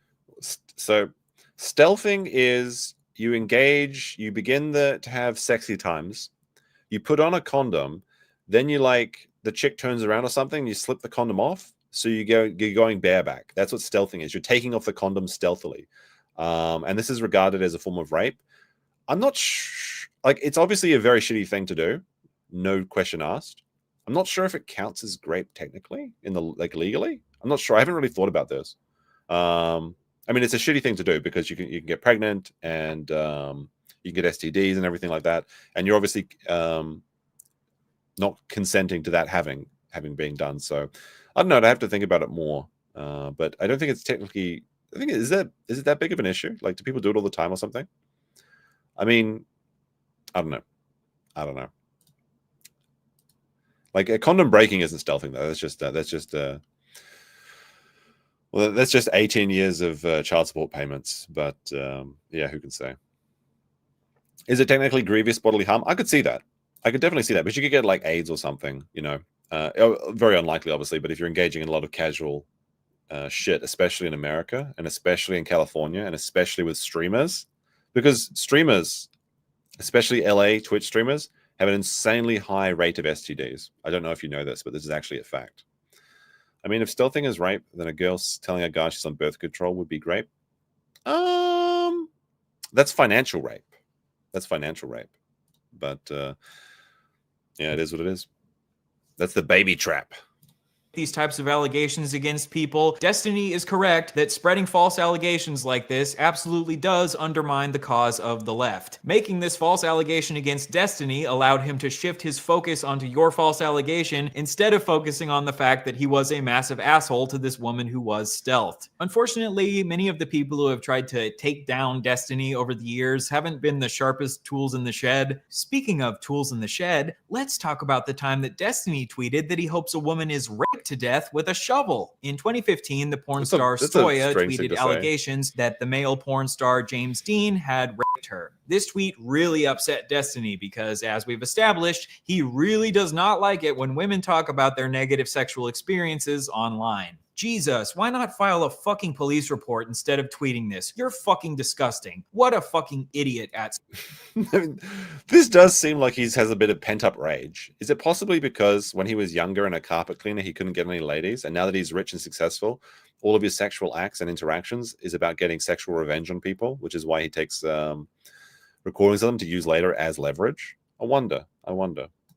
Stoya. Stephen Bennell, why don't you write us a long list of everything you feel a survivor of rape should do? Then I'll use it to wipe my ass. Survivor of rape. It's rape, not murder, not beheading, not a fatal car crash. Everyone survives rape. Get over yourself. Survivor of rape here. Hello. Want to talk about how hard it is to go on every day? Kill yourself so you don't have to live with the pain. So... This is some edgy shit. Holy fuck. Yeah, Destiny's going to prison. Like, I'm sorry. You show the judge this, like, you just read these tweets, and like, holy shit. That's some edgy fucking stuff. Some fucking edgy posting. Like, I've said some edgy posts in my time, but that's beyond the pale. Holy crap. I mean, it's kind of funny in how brazen it is, though, as well, I have to admit. I mean, it's making me laugh. So rape survivors should just get over it because at least they didn't die. And if they're dealing with a lot of pain or trauma because of their rape, they should just kill themselves because if they kill themselves, the pain will stop. Very cool, Stephen. I have no idea why anyone has ever accused you of being a rape apologist. This should go without saying, but obviously it's good for rape survivors to file police reports to hold rapists accountable. But police reports don't always lead to rapists being held accountable for their actions, which is why sometimes it's good to post about it on social media. At least Destiny will be happy that the woman he allegedly recorded while they were having sex without her knowledge did file a police report against Destiny. Good job, Cherry. You have done things in the Destiny-approved way. Right after this, Destiny got into an argument with another woman about how James Dean didn't respect Stoya's safe word. As Stephen Bennell, ignoring a safe word and not stopping when someone asks is ignoring consent and is rape. Go fuck yourself. Kill yourself, you fucking cunt. I hope you get raped with a fucking shovel until you bleed out your fucking vag and die. Holy. What goes through your mind when you compose a tweet this unhinged? Like, I'm not sure why you'd be talking to porn stars in the first place and trying to, like, is he following the porn star sector, I suppose? Looking for new targets? This is some edgy fucking posting. Like, he must be like massively fucked up or drunk or something, because I can't imagine that anyone in their right mind would post something so like cringe, basically. I mean, it almost comes around because it's just so hard. He's going so hard on these bitches that like it's kind of funny in like a what is it? The shock value of it is almost funny. This right here is probably the most violent, vitriolic language that I have ever seen Destiny use in his entire career on the internet. And it just so happens to be in response to women talking about their negative sexual experiences. My question after seeing all of this is, why does Destiny have such an intense hatred for women talking about their negative sexual experiences on the internet? Is it because he just cares so much about these women and he doesn't want them to harm their own mental health because trauma dumping on the internet can be really damaging for them? Or is it maybe because a culture where women feel comfortable coming forth with allegations on the internet can lead to women like Pixie and Cherry and Melina coming forth with allegations against people like Destiny, exposing them for being massive pieces of shit? I will again allow you to answer that question for yourself. We'll get back to this has been pretty effective so far, I have to say. Like, this is like an actual content nuke. This is what I was expecting from Ethan's video. Like, just these, like, it's just like thing after thing after thing, like hit after hit after hit. And it's only getting more and more. Like, it's built, like, he showed us some juicy stuff at the beginning, which I loved. The first 2 minutes was fantastic, the little expose. But then this guy's just, the build has just been fantastic in this so far. I have to say, this is truly the work of a man with a schizo board. You just know this guy's got like his, he's got his what is it, the fucking string connecting every tweet of Destiny's ever made, and he's picking out the best and he's like putting them in the right order and everything. This is actually some really good reporting on Destiny. Like, I'm actually quite impressed with this guy so far. I'm not sure if the rest of his content is this focused, so I feel like you have to have a vendetta against someone to make something like this succinct, but I don't know. Destiny treating women like shit a little bit later on, but now let's pivot to Destiny harming children. So we've gone, like, again, and also the cadence of this is great as well. So it's Harming Women Part 1, Then part 2 is separated by harming children. Like what? Especially, it's in like a 30-minute mark as well. Like it's the perfect time to like knock people out if they're getting a bit sleepy, you know, to get their attention back in the game. Dave says booze is what causes that level of ugliness. Yeah, I feel like this is a whiskey-related tweet. Like, you don't, like on vodka, you post the sad tweets. On whiskey, you post the really mean tweets. I think that's what's happening here. I think these are whiskey tweets. For some strange reason, a lot of people like to label Destiny here a pedophile. So in the next section, we'll get to the bottom of whether or not Mr. Bunnell here really is a certified EDP 445. Is Destiny really a pedo, or are these just false, slanderous allegations meant to try to dethrone the debate bro king? Let's find out. Anytime anyone argues the age of consent, they're never arguing in good faith and don't even entertain the argument. At the ethical CP, the age of consent debate, it's like just those people are just pedos straight up, and they're just trying to trick you with their like verbal mazes and things. They never go into it with good faith, and you can't trust any of them. All right, let's see what he says. In 2012, when Destiny was 23, he shared in a group chat with a couple of his friends the messages, "You want to see the sickest shit in the world? So many fangirls. I had one that was 15. She wanted to meet and hook up. Dude, she's 15. What the fuck? But she sent me pictures that made it so hard to say no." Then that is just straight up bragging. There is no like this is not a like this is a fucked up, let me tell you this fucked up story. This is just bragging about how you're like telling your friends that you could get these women if you wanted to. Like this is just, that's all it is. He's bragging to his friends about how he could hook up with underage women. Destiny linked a picture of this girl in a bikini in the chat and said, "Girl on the left, so hard to say no, gonna get arrested." He shared the photo.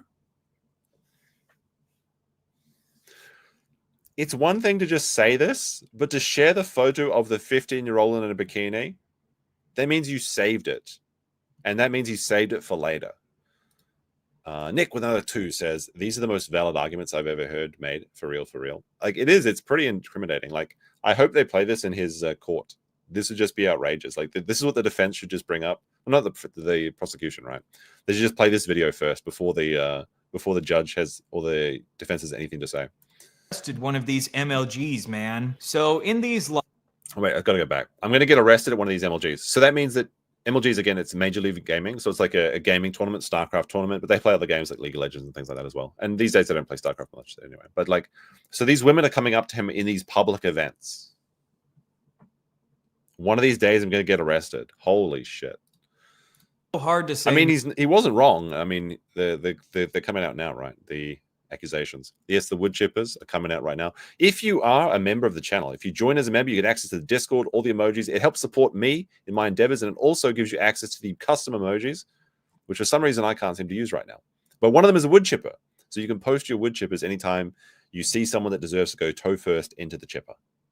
No, gonna get arrested one of these MLGs, man. Yes, so in these logs, when Destiny was 23, he said that it was really hard to turn down hooking up with this 15-year-old because she looked so good in this picture of her in a bikini. He then shared this lewd image of a child with his friends and said that he's gonna get arrested someday. Well, like I said, a woman just filed a police report against Destiny, so we'll just have to wait and see if his prediction comes true. A couple years later in 2015... Also, there's a side note to this, is that Destiny was talking about DCMAing and suing anyone that was talking about this when it first came out.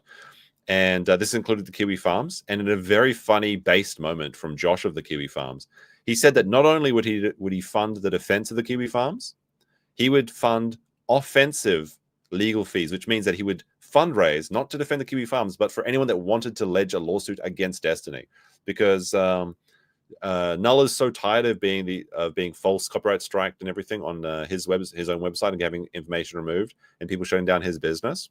And even just for a nobody like Russell Greer, he was able to raise $200,000. So what could he raise if he goes against a man like Destiny? Like I want to see Destiny challenge the Kiwi Farms. That would be very, very funny.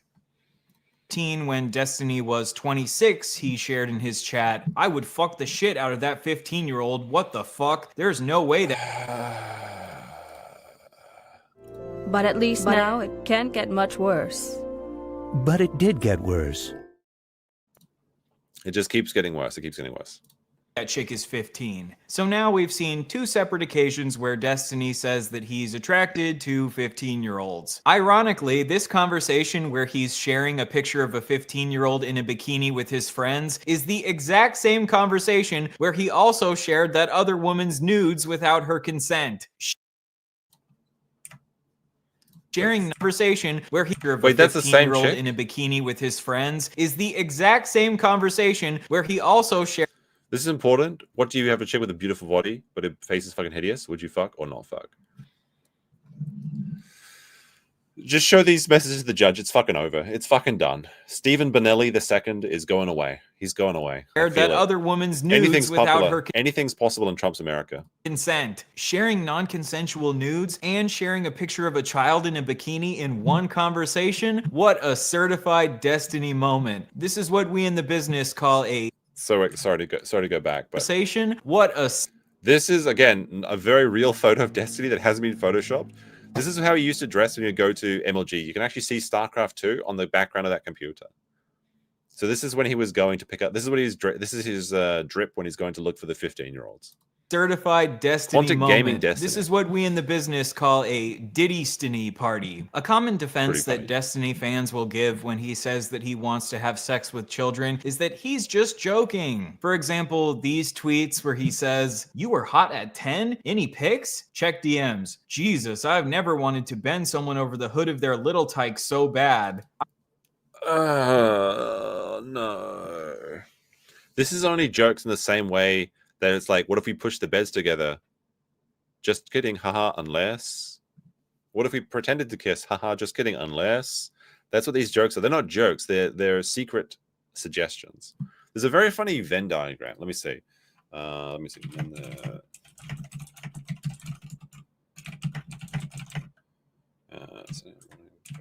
think it's this one. Yeah, this is very true. Like any women in the chat, this is actual real advice you're about to see. Dating tips for women. Male friends who joke about having sex with you. Men who would have sex with you if you showed the slightest interest. Note, the above is a Venn diagram. This is 100% true. And when Destiny's joking about fucking the underage kids, he's absolutely not joking. There's just not jokes. This is just straight up facts. If you have that funny male friend, women, in the chat, and he's making haha just funny jokes about getting together with you, he's not joking. He's looking for any excuse or any indication from you so he can make a move. That's just how it be. I do think these tweets are jokes, very strange jokes, but I don't think that him saying he wanted to hook up with this 15-year-old was a joke. You know that classic prank where you send your friends pictures of kids in bikinis and say how hot you find them as a joke? And to help prove that this wasn't a joke, here are some clips of Destiny doubling down on his attraction to this 15-year-old in a debate with someone named Mr. Medicare. Of course, with this chat log, I was talking with What a do you bunch of mean other... someone named Mr. Medicare? Come on now. Somebody named Mr. Medicare? You know who Mr. Medicare is. Don't pretend you don't know who he is. This 15-year-old in a debate with someone named Mr. The Destiny debates, YouTubers featuring Andy Warski, Brittany Venti, Medicare, and I believe Tonkasaw was in this. And I think that is shit, is that Malaysian guy that role plays as an American? What's his name? Ian Miles Chung?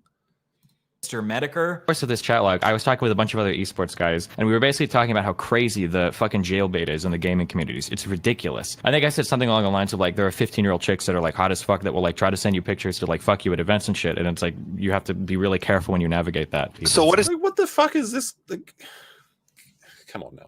See, admitting. Why would you admit this? Jerking off to 15-year-olds, and what is that in relation to? I never admitted to jerking off. I think I just said like this. I think the log is something like this 15-year-old chick was trying to send me, or was sending me pictures of herself, and she was hot as fuck. It's like really hard to like turn down some of these people. I think. Wait, how old was she? She said she was 15. So you did get pictures from a 15-year-old? Not nudes though. Sorry, I should specify. I think a couple pics of her like at the beach or some shit. But in swimwear. Yeah. So you're getting swimwear pics from 15-year-olds? Yeah, hell yeah, dude. This shit is fucking crazy. Shit is fuck. Is that Andy laughing in the background? It is kind of funny how Andy's just been there for the entirety of the internet's history. So, in these clips, he says that some 15-year-olds are hot as fuck, and he admits to sharing a picture of this 15-year-old in a bikini to his friends. So, is Destiny a pedophile? Well, he admitted that he finds some 15-year-olds hot as fuck, and he sent his friends a picture of a 15-year-old in a bikini because he found her so attractive. A lot of arguments with Destiny about pedophilia end up getting wrapped up in semantic debates about labels instead of focusing on the facts of the matter. If you call Destiny a pedo for being attracted to a 15-year-old, he'll launch into a tirade about how pedophilia is the attraction to prepubescent children and 15-year-olds are post-pubescent. So therefore, by calling me a pedo, you have slandered me. So then you look, what is it? Ephibophiles or whatever? Oh, there's a car going past. The wee woo's going past. Ephibophiles, or however you say that word, they're just pedophiles with a thesaurus, okay? They're just pedos with a thesaurus. That's all they are. Anytime they make that argument, it's disingenuous, and they're just pedos with a thesaurus.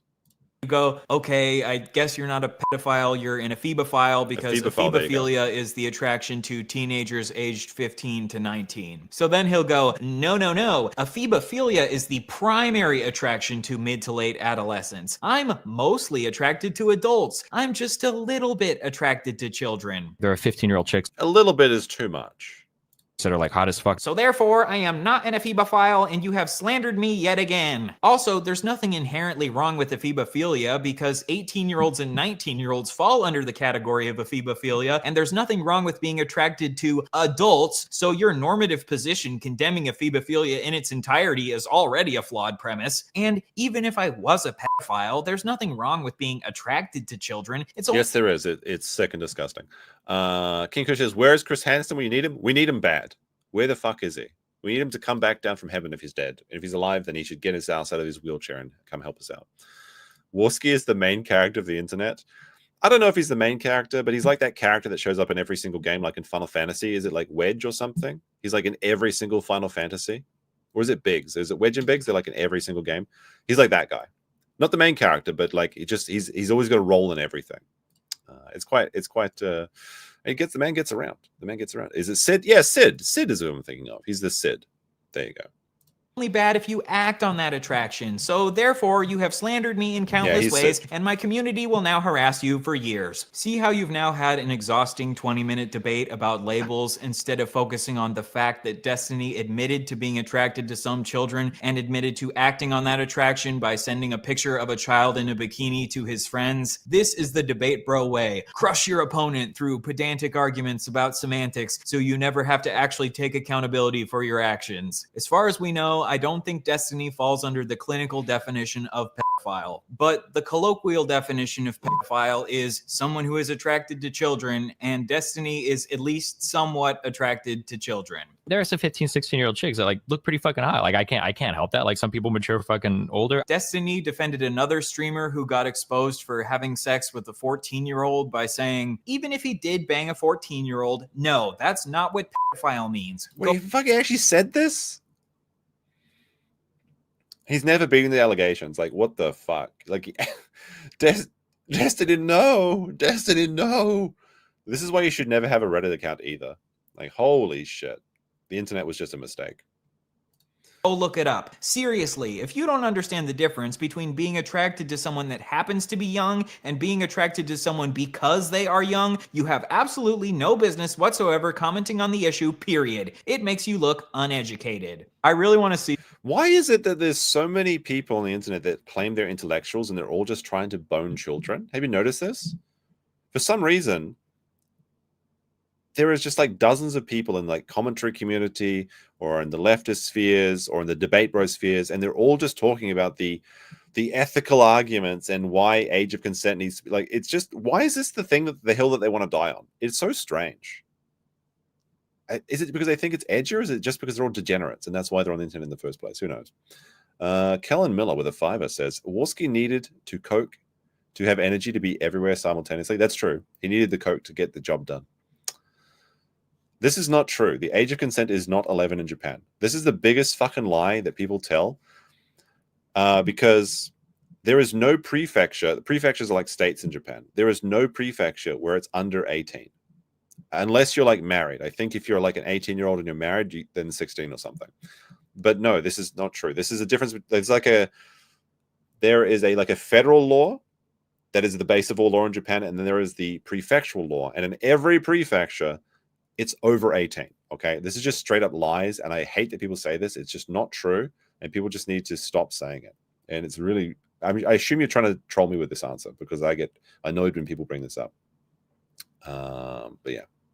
Someone used this argument in court. Your Honor, I didn't have sex with that baby because I'm attracted to babies. I had sex with that baby because it just so happened to be a really hot baby. Most babies are not hot, but every once in a while, one of those extra special babies rolls their stroller on past my goon cave, and I just can't help myself. But this does not make me a pedophile. You look really uneducated right now. You know what, Destiny? You can feel free to have your pedantic definition of pedophile that only applies to being specifically attracted to prepubescent children because of the fact that they are prepubescent. And I can say that I think you are a freak for saying as a 26-year-old that some 15-year-olds are hot as fuck, and for as a 23-year-old sharing around a picture of a 15-year-old in a bikini. Deal? The next child-related Destiny incident is when him and his friends, the Bro Squad, watched an 8-year-old boy shake his penis for them on a live stream. I've forgotten about this. He did say this.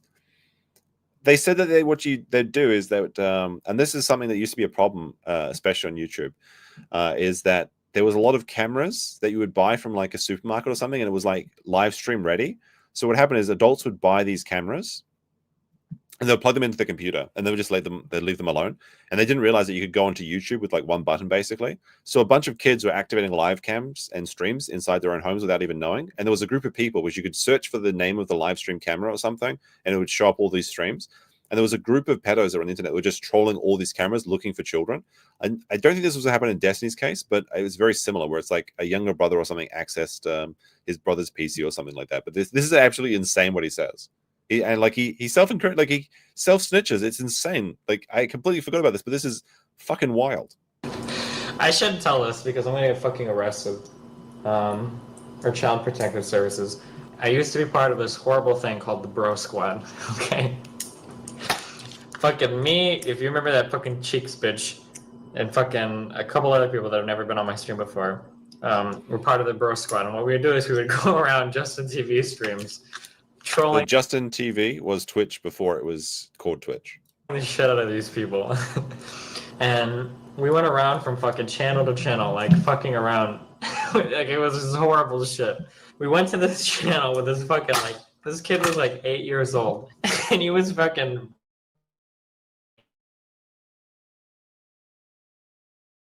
in this chat for fucking reason. This kid decided to fucking take his pants off and fucking wiggle his 8-year-old dick on stream. Why would you tell this story? Oh my fucking god. It was like, I didn't even know, like, we were on Skype, we were like, holy shit. Like, we had to do like a double take because we didn't even fucking know, like, what the fuck was on. Like, we were looking at like an 8-year-old dick, like, on the fucking screen. And his fucking brother, this is a good question. Like, how is this a funny story? All them Captain Push-Ups would like come in the room, and this guy was like fucking 14 years old. He had his shirt off, and he was like this, like watching this stream the entire time and shit. Oh my god. As far as what Destiny says in this clip, they didn't ask the child to pull his pants down, but I still think it's very bad that him and his Bro Squad didn't immediately click off of this live stream the second that this child exposed himself. If a child exposes themselves to you, I think you have a moral responsibility to immediately click away from that shit. But I guess this is a very easy answer to this question. Destiny has clout and he has money. Things that a lot of women care deeply about, and most men care about this as well, but specifically this is the answer. There is a lot of thoughts out there that want to get their 10 minutes of fame, and they see a very quick way to do that by using their own sexuality to get on Destiny's radar so that they can be in his orbit and then gain attention from his audience. I mean, that's just the way it is. Destiny and his bro squad thought it was really funny to sit and laugh while staring at an 8-year-old's penis. Next, a couple years later, Destiny planned to kill a kid. Apparently, this kid was DDoSing Destiny's website. DDoSing is when you overwhelm a website with fake internet traffic, causing it to shut down. And because Destiny... Now, this may be taken a little bit out of context. You may just be saying, I hope this kid dies. But I mean, I don't see why we should give Destiny the benefit of the doubt at this point. But I do remember this saga because Destiny's stream was going down like every day and he was complaining about it on the internet all the time. And I think he did actually pioneer several techniques that are useful for evading DDoS even to this day that people still use. His website was shut down. He was no longer able to make money from it. Oh, I did troll the shit out of the DDoS kid. That's a guy, that's one of the people, like, legitimately, like, I was so, you have no, like, it's actually kind of scary, like, how close I was to getting people together to go down to his house and kill him and his family. Or it would have just been him and his father. Because I didn't know anything about it. Dude, that was some of the most fucked up shit in my entire life. I was so fucking close to doing it. But I was making so much money on Twitch, and I don't know if Nathan was involved in yet, but for whatever reason, I decided that the current life I had wasn't worth the risk of. Oh my god! Oh my god! I was this so is pretty close to bad. this fucking address. I had fucking streets mapped out and fucking you have no fucking idea. That's when I first started getting interest in like owning a weapon. I got a permit to own a gun and everything. What the fuck? I thought he was just like saying, "Oh, this guy should go kill himself" or something. I thought he would just say something edgy like that, but he's actually saying, like, "No, I've got his address. I'm going to hunt him down, but I didn't because I have a child now." Because Nathan is his son. So he's like, well, I'm a dad now, so I can't take the risk of murdering this child who's been interfering with my streams because he's being interfering with the money. You should never mess with a man's money, by the way, because if you do mess with a man's money, that does incite them to get quite violent. But this is unhinged to even say this or even be thinking this. Destiny obviously never went through with killing this kid, but the fact that he legitimately planned to kill him is unhinged. Were you really considering it? Yeah, of course. It's actually kind of scary, like how close I was to getting people together to go down to his house and kill him and his family. How old was the kid in relation to you? I think the kid was probably 16. I think I was 22. Destiny has defended this to this day, saying that if someone is stopping you from making money, this justifies killing them, even if they're a child. If you came outside every single day and some guy was slashing your tires and he wouldn't stop and you called the police and nobody wanted to do anything, despite having proof for it, you're like, well, I'm going to have to attack this dude and maybe even kill him. Yeah, sure, go for it. Obviously, I agree that someone maliciously taking away your primary source of income is incredibly bad, but I think there are a lot of other possible avenues you could explore before jumping to the nuclear option of shooting a child. Yeah, you could call their parents, for example, or just report them. Like if that's a legitimate grievance for interference with business prospects, so he could just go for that. Like jumping to murder is a little bit. It's a bit quick. It's a bit quick. But I know, like, I can definitely see I can definitely understand the point of view. If your money's being messed with or your ability to earn money is being removed, then that is one thing that triggers people to go psycho very quickly. So that's why you should never mess with somebody's money. Just leave people's money out of it. But that doesn't give you free license to just go dog the bounty hunter on some like 16-year-old. It's insane. Much as it obviously sucks to lose your income, I think if you need to choose between killing a child in cold blood and losing your Twitch revenue, you're just going to need to put the fries in the bag and get a new job. The next child-related Destiny incident is when he encouraged an infamous lolly or drawn CP artist to draw a picture of his 6-year-old child. Don't tell me this is Shadman. Please don't tell me this is Shadman. This artist is... No! Shadman. How is Shadman so connected to everybody on the internet? Fuck. Gonna post the Shad memes now, where it's like you just see the name Shadman and you walk away. Holy shit. Man named Shadman. You might recognize Shadman from the recent controversy with Ava Chris Tyson from Mr. Beast, who was a really big fan of Shadman's work. Shadman has a long history of drawing pornographic images of actual children, including Keemstar's daughter. And because Destiny was aware of this, he encouraged Shadman to draw a pornographic image of his 6-year-old son. This controversy started because Destiny... Why would you do this? This is just sick. He had been insulting the YouTube animation community. In response, Shadman made this drawing of... I mean, to be fair, though, this is a pretty funny picture. Even though it is by Shadman. Holy shit, that is a very funny picture. Destiny to make fun of him. So Destiny then responded to Shadman by tweeting, Wait, "Hey, Psycho Pebbles was involved? Was that in the previous thing? Did I miss that in the previous tweet? Psycho Pebbles is the guy that does he did Smiling Friends, right? Among obviously Psycho Pebbles, the YouTube channel, but he's involved with making that, right?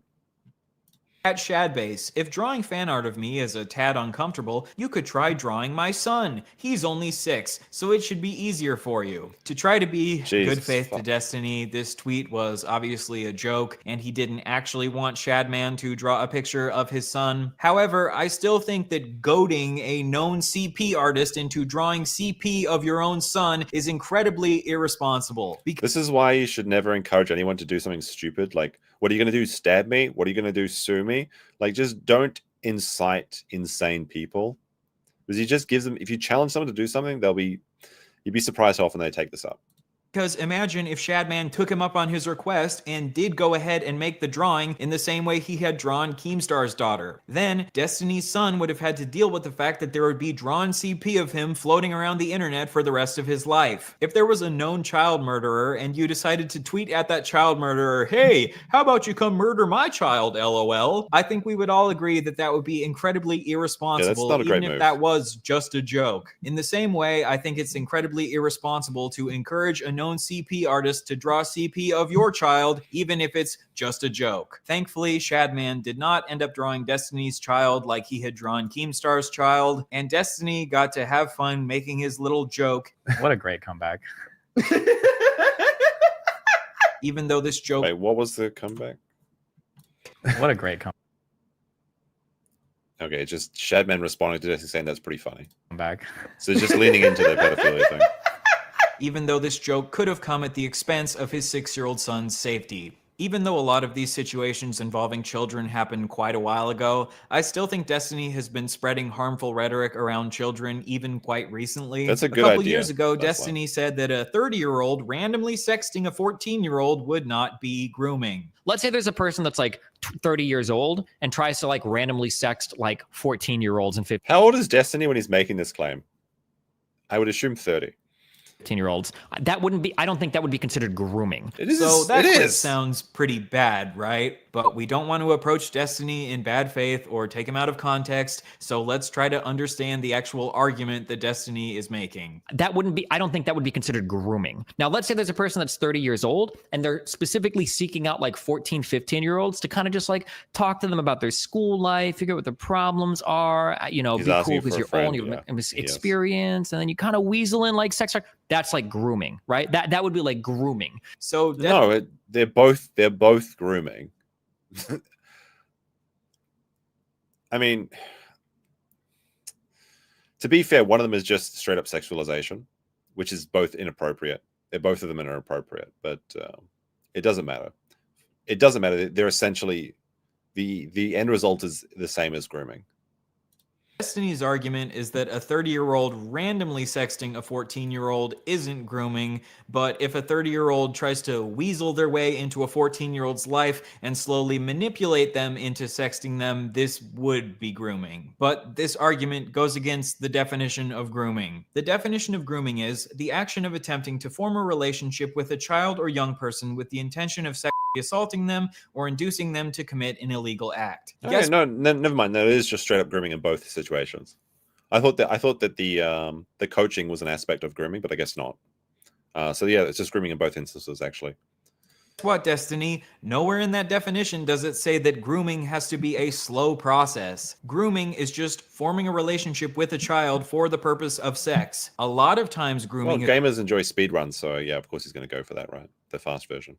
Is a slow process because they have to slowly break down the child's boundaries in order to get them to have a sexual relationship with them, but sometimes grooming can happen very quickly. For example, in situations where the child already has some established level of trust with the person who is grooming them. In this clip, Destiny is talking about influencers who sext their underage fans and saying that these influencers sexting their fans wouldn't necessarily be grooming because grooming is a slow process. The reason that influencers are often able to groom their fans so quickly is because their fans already have an established parasocial relationship with the influencer. If a teacher wants to groom a student, this usually happens more slowly because the teacher doesn't have a pre-established relationship with the student. But because influencers already have a parasocial relationship with their fans, grooming can occur much more quickly. Maybe Destiny's argument is that the very first time you sext a 14-year-old, this wouldn't be grooming yet because you haven't established a relationship with them yet. But this is still a stupid argument because in this context, randomly sexting a 14-year-old for the first time would be the first step in attempting to groom them. You're acting like everyone else is so stupid for not understanding grooming while you don't understand grooming. Destiny would claim that he just cares about definitional specificity, but the specific definition... It's just all disingenuous arguments. Nobody really argues in good faith, no matter what sector you go to. In the debate brosphere, it's just they go down to the specifics. In their sector, then they're just being the loudest and the person to say the most F slurs wins. Like, nobody really argues in the actual form to get a proper result or to convince someone. They're just trying to win. They're just all about getting W's. None of them care about anything except looking good in front of the other audience and hopefully stealing their audience of people that are paying. You're promoting aren't even accurate. I'm not saying that Destiny is making this argument because he wants to groom children, but when you combine him saying that some 15-year-olds are hot as fuck, with him sharing around pictures of 15-year-olds in bikinis, with him saying that 30-year-olds sexting 14-year-olds isn't necessarily grooming, it starts to paint a very strange picture. Destiny also got really mad that people were labeling Drake a pedophile. He even had a debate about why it's totally fine for Millie Bobby Brown at 14 to be texting Drake about relationship advice. When you say he's texting her and he wants to give her dating advice, what if she's the one that brought it up first? Should he say something like, I'm sorry, but it's inappropriate for me to talk to you about high school boys? Or what? Like, what? Yeah. You do it all the time. How did they even know each other? That's like a weird, like, how do they know each other? That's weird. Was it like a Hollywood party or something? It is very strange that they haven't finished filming Stranger Things Series 5, though. Like, all the kids are like 22 and like married or some shit now, or at least in relationships. I'm not sure what they're going to do for like the final season of Stranger Things. They should have filmed that a lot faster. Very sad. Some young person comes up to you and starts saying, because season 4 is pretty good. You sit there with this 13-year-old and you start having conversations extended about them about dating. Yeah, I have before. What do you mean? No, would I tell if a young person came up to me and they were asking me questions about some like boy problems or some shit? Yeah, I'd probably say, yeah, of course. What do you mean? I'm a 35-year-old man. Of course, I'm gonna have better advice for them than some fucking random high school person. Yeah. What? Of course, you're gonna talk to the children about the sexual? No, you just walk away. What are you doing, Destiny? Holy shit! Look at it. Even his chat is not agreeing with him. Lol. His chat just is not taking the bait on this one. This is a wild one. Of course. Wait. If a 15-year-old girl came up to me and she's like, there's some weird shit going on with a boy in my high school, I'd say, oh, no, don't talk to me, honey. Go ask another 15-year-old boy or ask your... Destiny wants high school children to come to him so that he can advise them on how to... That's fucking weird shit. No, you don't. You say, no, don't talk to me. Go talk to your family about this. Holy shit. And you might say, well, there's gross or something. No, it's the family's responsibility to educate children about relationships. It's a weird conversation, but it's the only people that can really tell you about it. It's either you talk to your parents or you talk to your teachers at school, and they're going to give you some weird new age sussy stuff. So it's better for the parents to do it. They're the only people that can do it. Fucking mom and dad who are going to tell you to never talk to any boys ever. No, what the fuck? Hold up. Do you think you should be talking to them about sex? It depends on the context. No! I guess it would depend on the child. No, don't say that. Holy shit. How do you get into these arguments?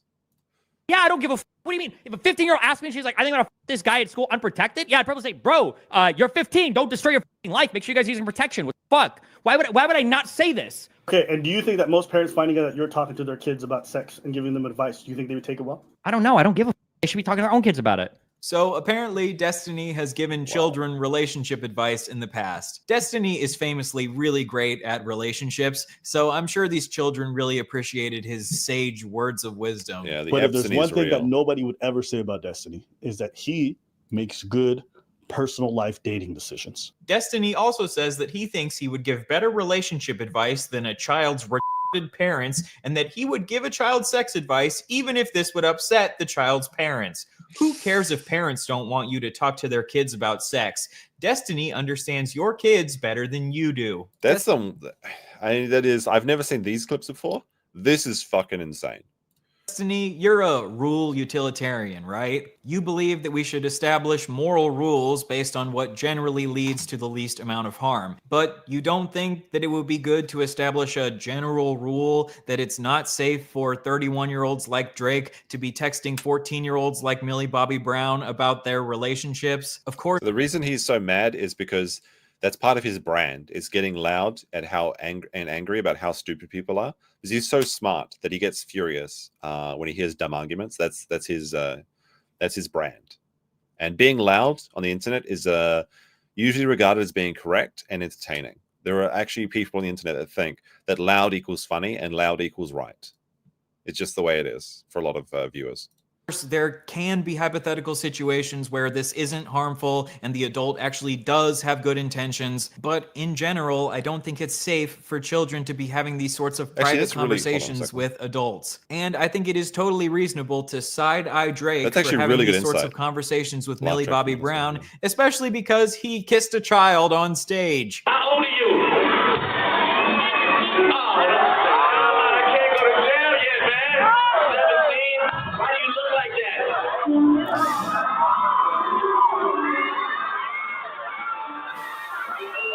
Now, I've never seen that clip either. That is pretty wild as well.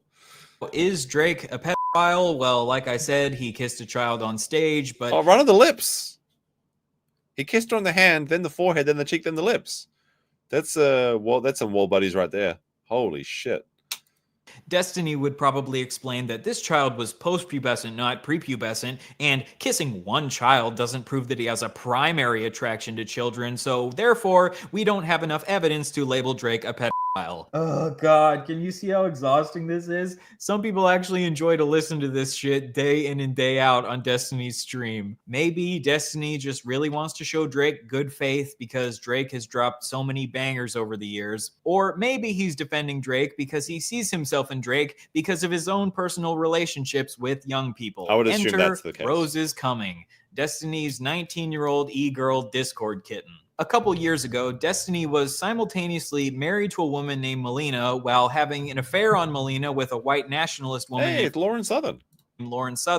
And sexting this 19-year-old e-girl named Rose is Coming on the side. Destiny was in an open marriage with Melina, but he still managed to have an affair with Melina because he didn't tell her about his relationship with Lauren Southern. And he also violated his wife's consent by sending her sex tapes to this 19-year-old e-girl without asking her. A Discord kitten is someone that sexts you on Discord, I believe. I think that's what it means. It's typically Discord kittens are men pretending to be women, but otherwise it's just like someone that's like someone you're sexting or someone that is engaging in some sort of sexual practice on Discord. Am I correct about that? I think that's correct.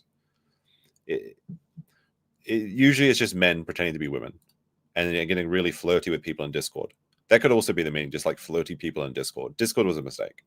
But if you do join my channel's members on YouTube, you do get access to my Discord. But we don't have any of that sussy shit going on in there.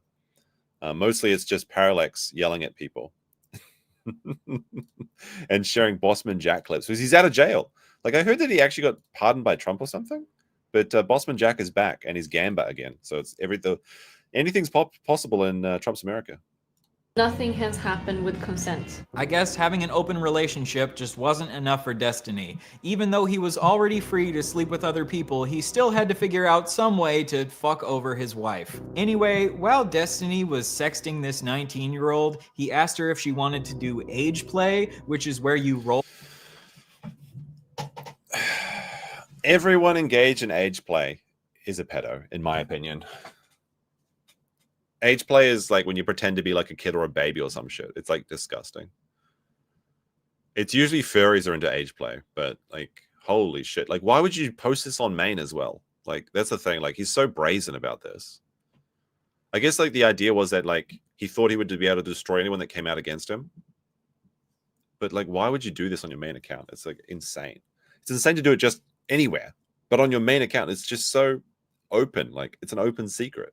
Roleplay as being even younger. She was already 15 years younger than him, but you know, why not add on another 5 or 10 years for good measure? According to Destiny himself, he views sexting 19-year-olds as the same as sexting 15-year-olds. When you're 19, you're a little kid, okay? Now, if you're 22, a 19-year-old's not a kid to you, okay? I'm 29. A 19-year-old might as well be a 15-year-old to me. It's not even remotely the same.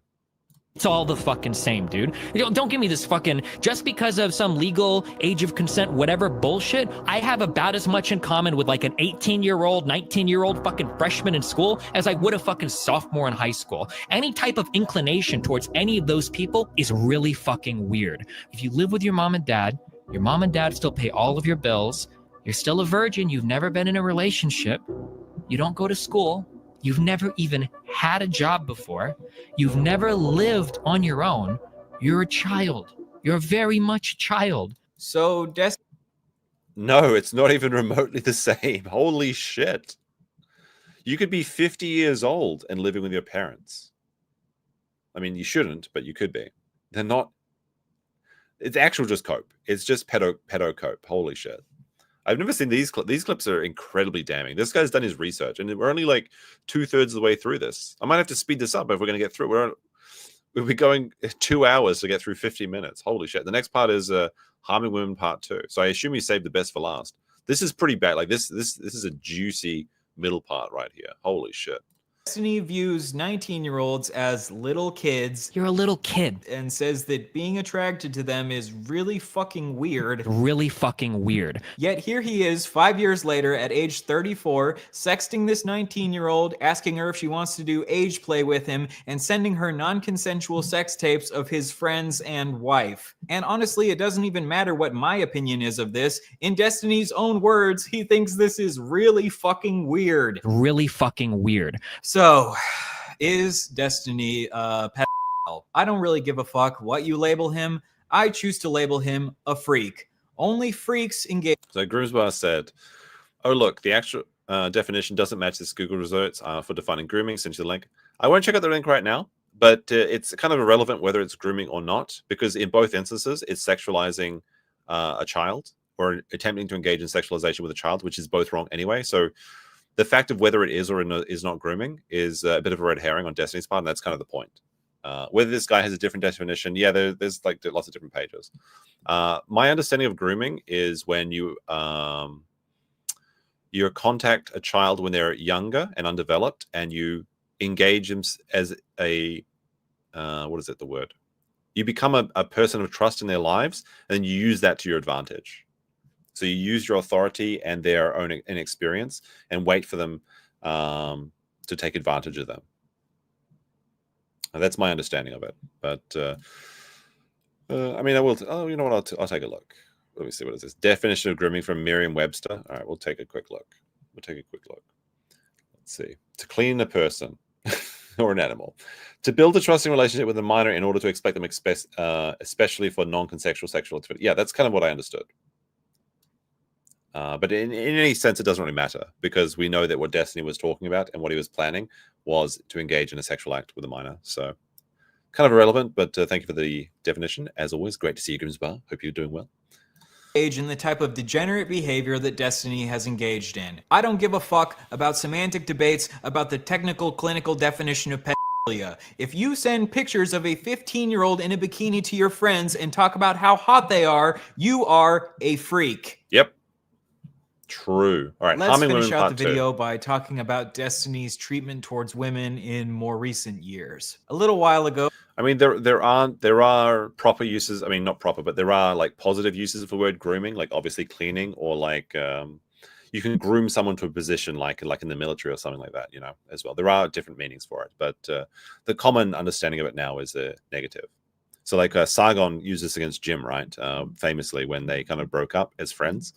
He was saying that Jim was grooming the Sweetie Squad, but he was like, no, I didn't mean in the sexual meaning, Jim, of course. But obviously Sargon did, and he was just trying to rely on language mumbo-jumbo and shenanigans to try and get that one past. Destiny admitted that he was psychologically abusive towards his ex-wife. This is probably just going to be Melina venting about her relationship with me to Bob. Listen, okay? I've said it a million times. I'm a very fucking hard person to date. I work a fuck ton, and I'm very fucking cold. I have a really hard time dealing with people when they get emotional, okay? But if Melina starts crying or we're having an argument, I'll say, like, listen, I'm going to go play fucking Minecraft. Like, come talk to me when you're done crying, because I can't sit here and listen to you cry. I'm wasting. That's like the Sigma grind set. Your bitch starts crying, and you just go play Minecraft, and then there's like that music playing in the background, and like all the like the edits with the Chad faces just moving. You know exactly what I'm talking about. Holy shit! What a thing to say. The few fucking minutes of free time I have in the day, I'm not going to sit here and listen to you cry doing it. Like, so anybody that survives a relationship with me for more than like 6 months, okay, props to that person, because they're going through some severe fucking psychological abuse. All right, it's a fucking hard thing to deal with. I'm not joking. Maybe Destiny's fans would claim that he was being hyperbolic here and he wasn't actually admitting to being abusive. But here's his best friend Dan also saying that Destiny was really shitty towards his ex-wife. I'll say this also. I think Steven was a fucking really shitty husband to Melina. Okay? I'm coming out here saying it right now. I don't think Steve would deny it either, but it's not good the way that he was. Like, I talked with Melina a lot of times and she was crying and miserable and everything else. And Steve would say, what do you want me to say? I'm a selfish motherfucker. That's why I'm in the relationship that I'm in. This guy's really fucking mad at Destiny right now, because this guy was, I believe, and correct me if I'm wrong, this guy was the guy that put the website together for is it a Twitch terrorist or is it a Twitch streamer? And he's also going after Dan Clancy, and basically he's a very Jewish individual who's trying to destroy Twitch for any means necessary and trying to prove that Dan Clancy, the CEO, and we saw some of this in yesterday's content nuke on Hasan. He's basically devoted his entire life to destroying Twitch and Dan Clancy, and now that he's probably just thinking to himself, God damn it, Destiny, I want to go against the anti-Semites, and you're ruining this with your fucking controversies. You just know he's upset. All the people that aligned themselves with Destiny are upset. Apparently, there was also like Ethan Klein, H3, excuse me, sorry, was going to align with Destiny for his content nuke of Hasan, and he was going to drop it, but then the Destiny stuff leaked, and then he had to delay it a week so he could edit out all the Destiny shit. And there was like a little bit of Destiny stuff in that, but it seems like he just took it all out because he didn't want to be involved with this, which is very unfortunate timing, I suppose, for Ethan. Way that I do things that I'm in. And Melina like really was hurt by it. And I think like she was like, what should I do? Should I leave? And I'll tell you this, I never was like, I was never like, no, you should stay and make things out. I told her multiple times, like, listen, if you feel like this is an abusive relationship, get the fuck out of there immediately. Melina herself has also accused Destiny of being psychologically abusive towards her. I'm irritated by a couple things. One thing I'm irritated about is that my ex-wife has reached out to a ton of people. I'll say at least 5 mutual friends have alerted me. I have no idea how many other are affected. Basically saying that I've lied about a ton of stuff and that I am abusive. So Destiny has said that he was psychologically abusive towards Melina. Melina has said that Destiny was psychologically abusive towards Melina. And Destiny's best friend Dan also seems to think that Destiny was psychologically abusive towards Melina. I wonder if maybe Destiny was psychologically abusive towards Melina. I mean, to be honest, they're probably both shitty people and they're abusing each other. But Destiny was absolutely abusing Melina. But she doesn't seem like a crown prize or anything yet as well, like if you know anything about her history. And in fact, how their even relationship started is she swung from one person to the next. And then she did it again with him. So he gets what he fucking deserves. If you begin your relationship with tweeting, but if you begin your relationship with cheating, it's going to end in cheating. It's the way it goes. It's the way it always happens. Seems to think that as long as he's like, yep, I'm an abuser, deal with it. Because they're going through some severe fucking psychological abuse, all right? It's a fucking hard thing to deal with. I'm not joking. That he can just move on from this and sweep it under the rug, but I don't believe he should be allowed to do this. And I don't understand why any woman would ever want to associate with Destiny after seeing shit like this. Destiny not only has a history of allegedly being abusive himself, he also has a history of surrounding himself with other abusive men. Years ago, the streamer Vosh was exposed by Destiny for sexually harassing a woman named Poppy. Yeah, so the problem is that we've gotten these complaints. Also, anytime you see Vouch, just remind people that he's a pedophile, furry, horse enjoyer. It's very strange. For like I think about a pedo year horse where like you've fucker. been like From really Vouch. sexually aggressive from a variety of people. Okay. Yeah. Can you Well, no, attribute the it? worst thing is that you engage in a repeatable pattern of behavior where you try to be very sexually aggressive towards a lot of the women in chat in order to make them uncomfortable enough to send you pictures. And then if they don't, you either act very aggressive towards them, like by telling them that you can't continue conversations anymore, or you continue to sexually harass them until they either give in or block you or go crazy or whatever. It hasn't. I mean, none of this has happened. That's an extrapolation that you can make based on Poppy. But even after Destiny found out that This is actually a good question. Who is worse between Vouch, Hasan, and Destiny?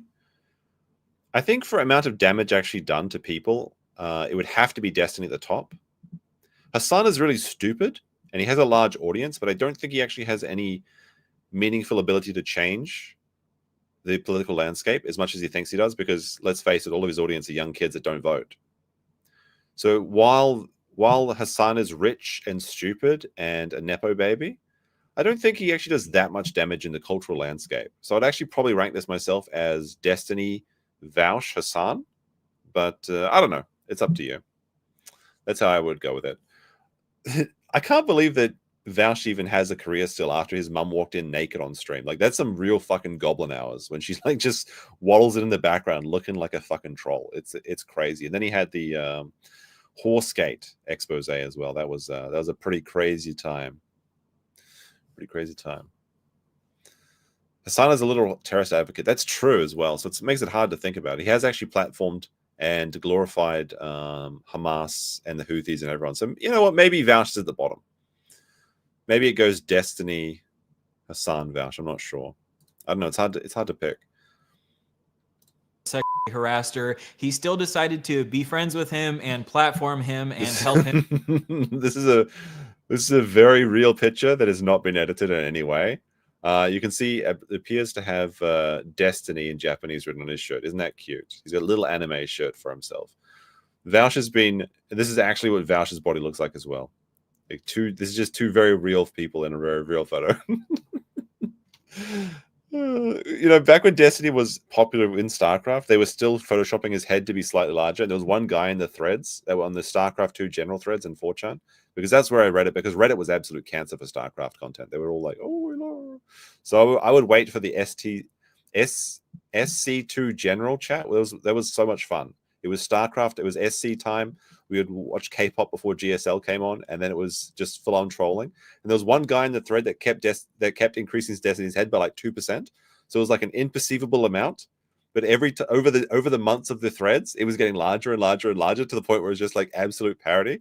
It was so funny. I wish we could have one good 4chan StarCraft 2 thread once again.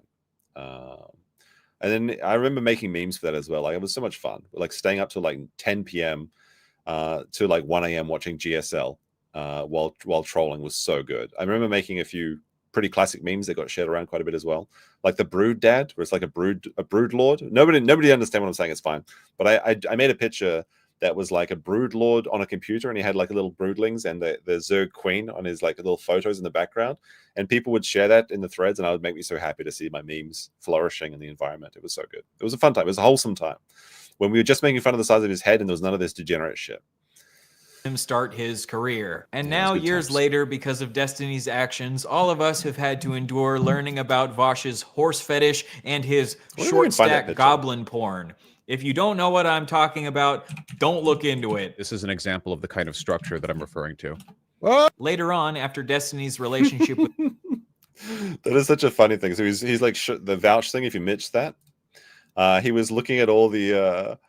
He was looking at all these suits because he's trying to be a dapper communist before he starts murdering people. I mean, if they're communists, ever got power. And then he saves it and goes into his text folder, and there's the horse. It's an example of the kind of structure that I'm referring Save to. image as. Whoops-a-daisy. Later on, after Destiny's relationship with Vaush fell apart, Destiny decided to become friends with a racist named Mr. Girl. And Mr. Girl is not a legend. I don't know how anyone trusted Mr. Girl. Like, he was sus from the very beginning, the very inception of his entire personality, Mr. Girl. And all he talked about was like sussy shit.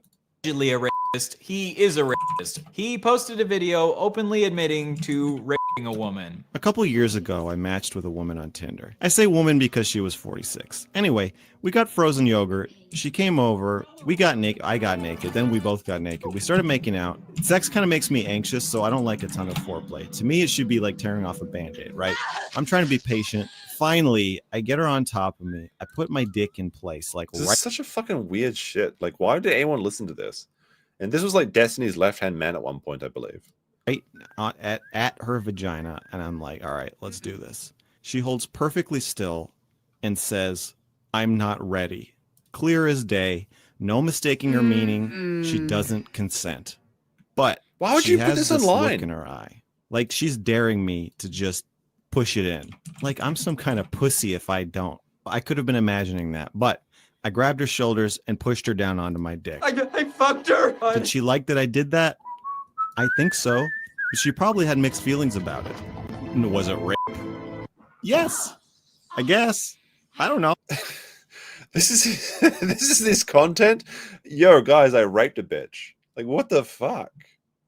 Oh, she told me not to, and I did it anyway. Raping. That Holy makes shit. it rape. I don't know what went through Mr. Girl's head that he thought it was a good idea to openly admit to raping someone on the internet, but that's Mr. Girl for you. Mr. Girl is most well known for his review of the movie Cuties, where he said that he found the 10-year-old girls in that movie hot. And it juxtaposes these amazing scenes where it's like you'll see the girls playing on a bed Holy where they're shit. stuffing gummy bears in their mouths, and they're just totally children.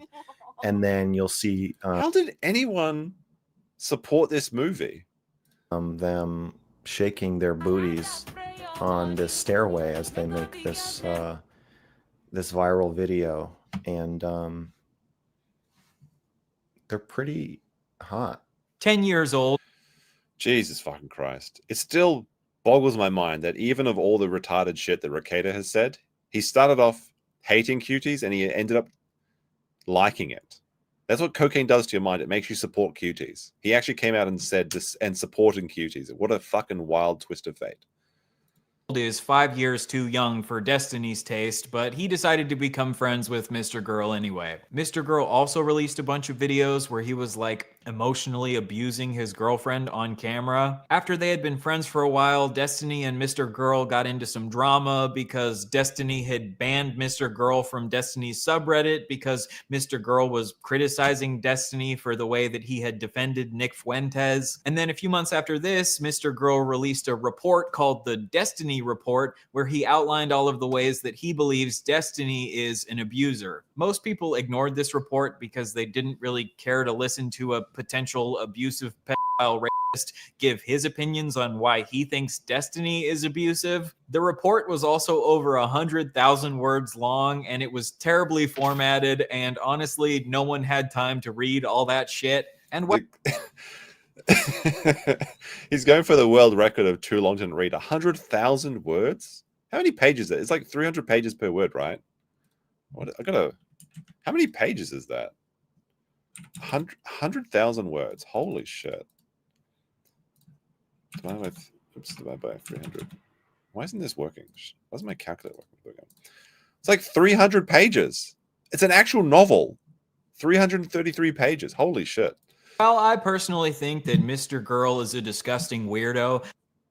I mean, he is. That's just true. Isn't it 300 pages per 300 words per page? Shut up, guys. You know what I mean. You know what I mean. 300 words per page. Holy shit. I do think he made a couple decent points in his report. Mr. Girl's main perspective is that he believes Destiny has a pattern of being abusive towards the women in his orbit. And now that we've seen evidence that Destiny has been sharing sex tapes of his orbiters and his ex-wife behind their back without their consent, I think this adds some credence to the idea that there might be a pattern of abuse happening here. In my opinion, Destiny kind of reminds me of the character of Dennis from It's Always Sunny in Philadelphia, if Dennis was shorter and scrawnier. Now, this is unironically a non-Photoshop picture. And I think this is the photo that the people were photoshopping it and making it 1% per day. But this is the original photograph of Destiny at the beach, and decided to post this. Also, have you guys seen the seal clip of Destiny? I just remembered this one. This one's pretty funny as well. Let me see if I can find it. Seal, Destiny, Melina. But like, Melina, like this is if you've never seen this before, this is an exclusive, I suppose. It's fresh content. No, it's from years ago. So this was accidentally posted by Melina, apparently. This is pretty wild. He's pretending to be a seal and eating food from his wife and making seal noises.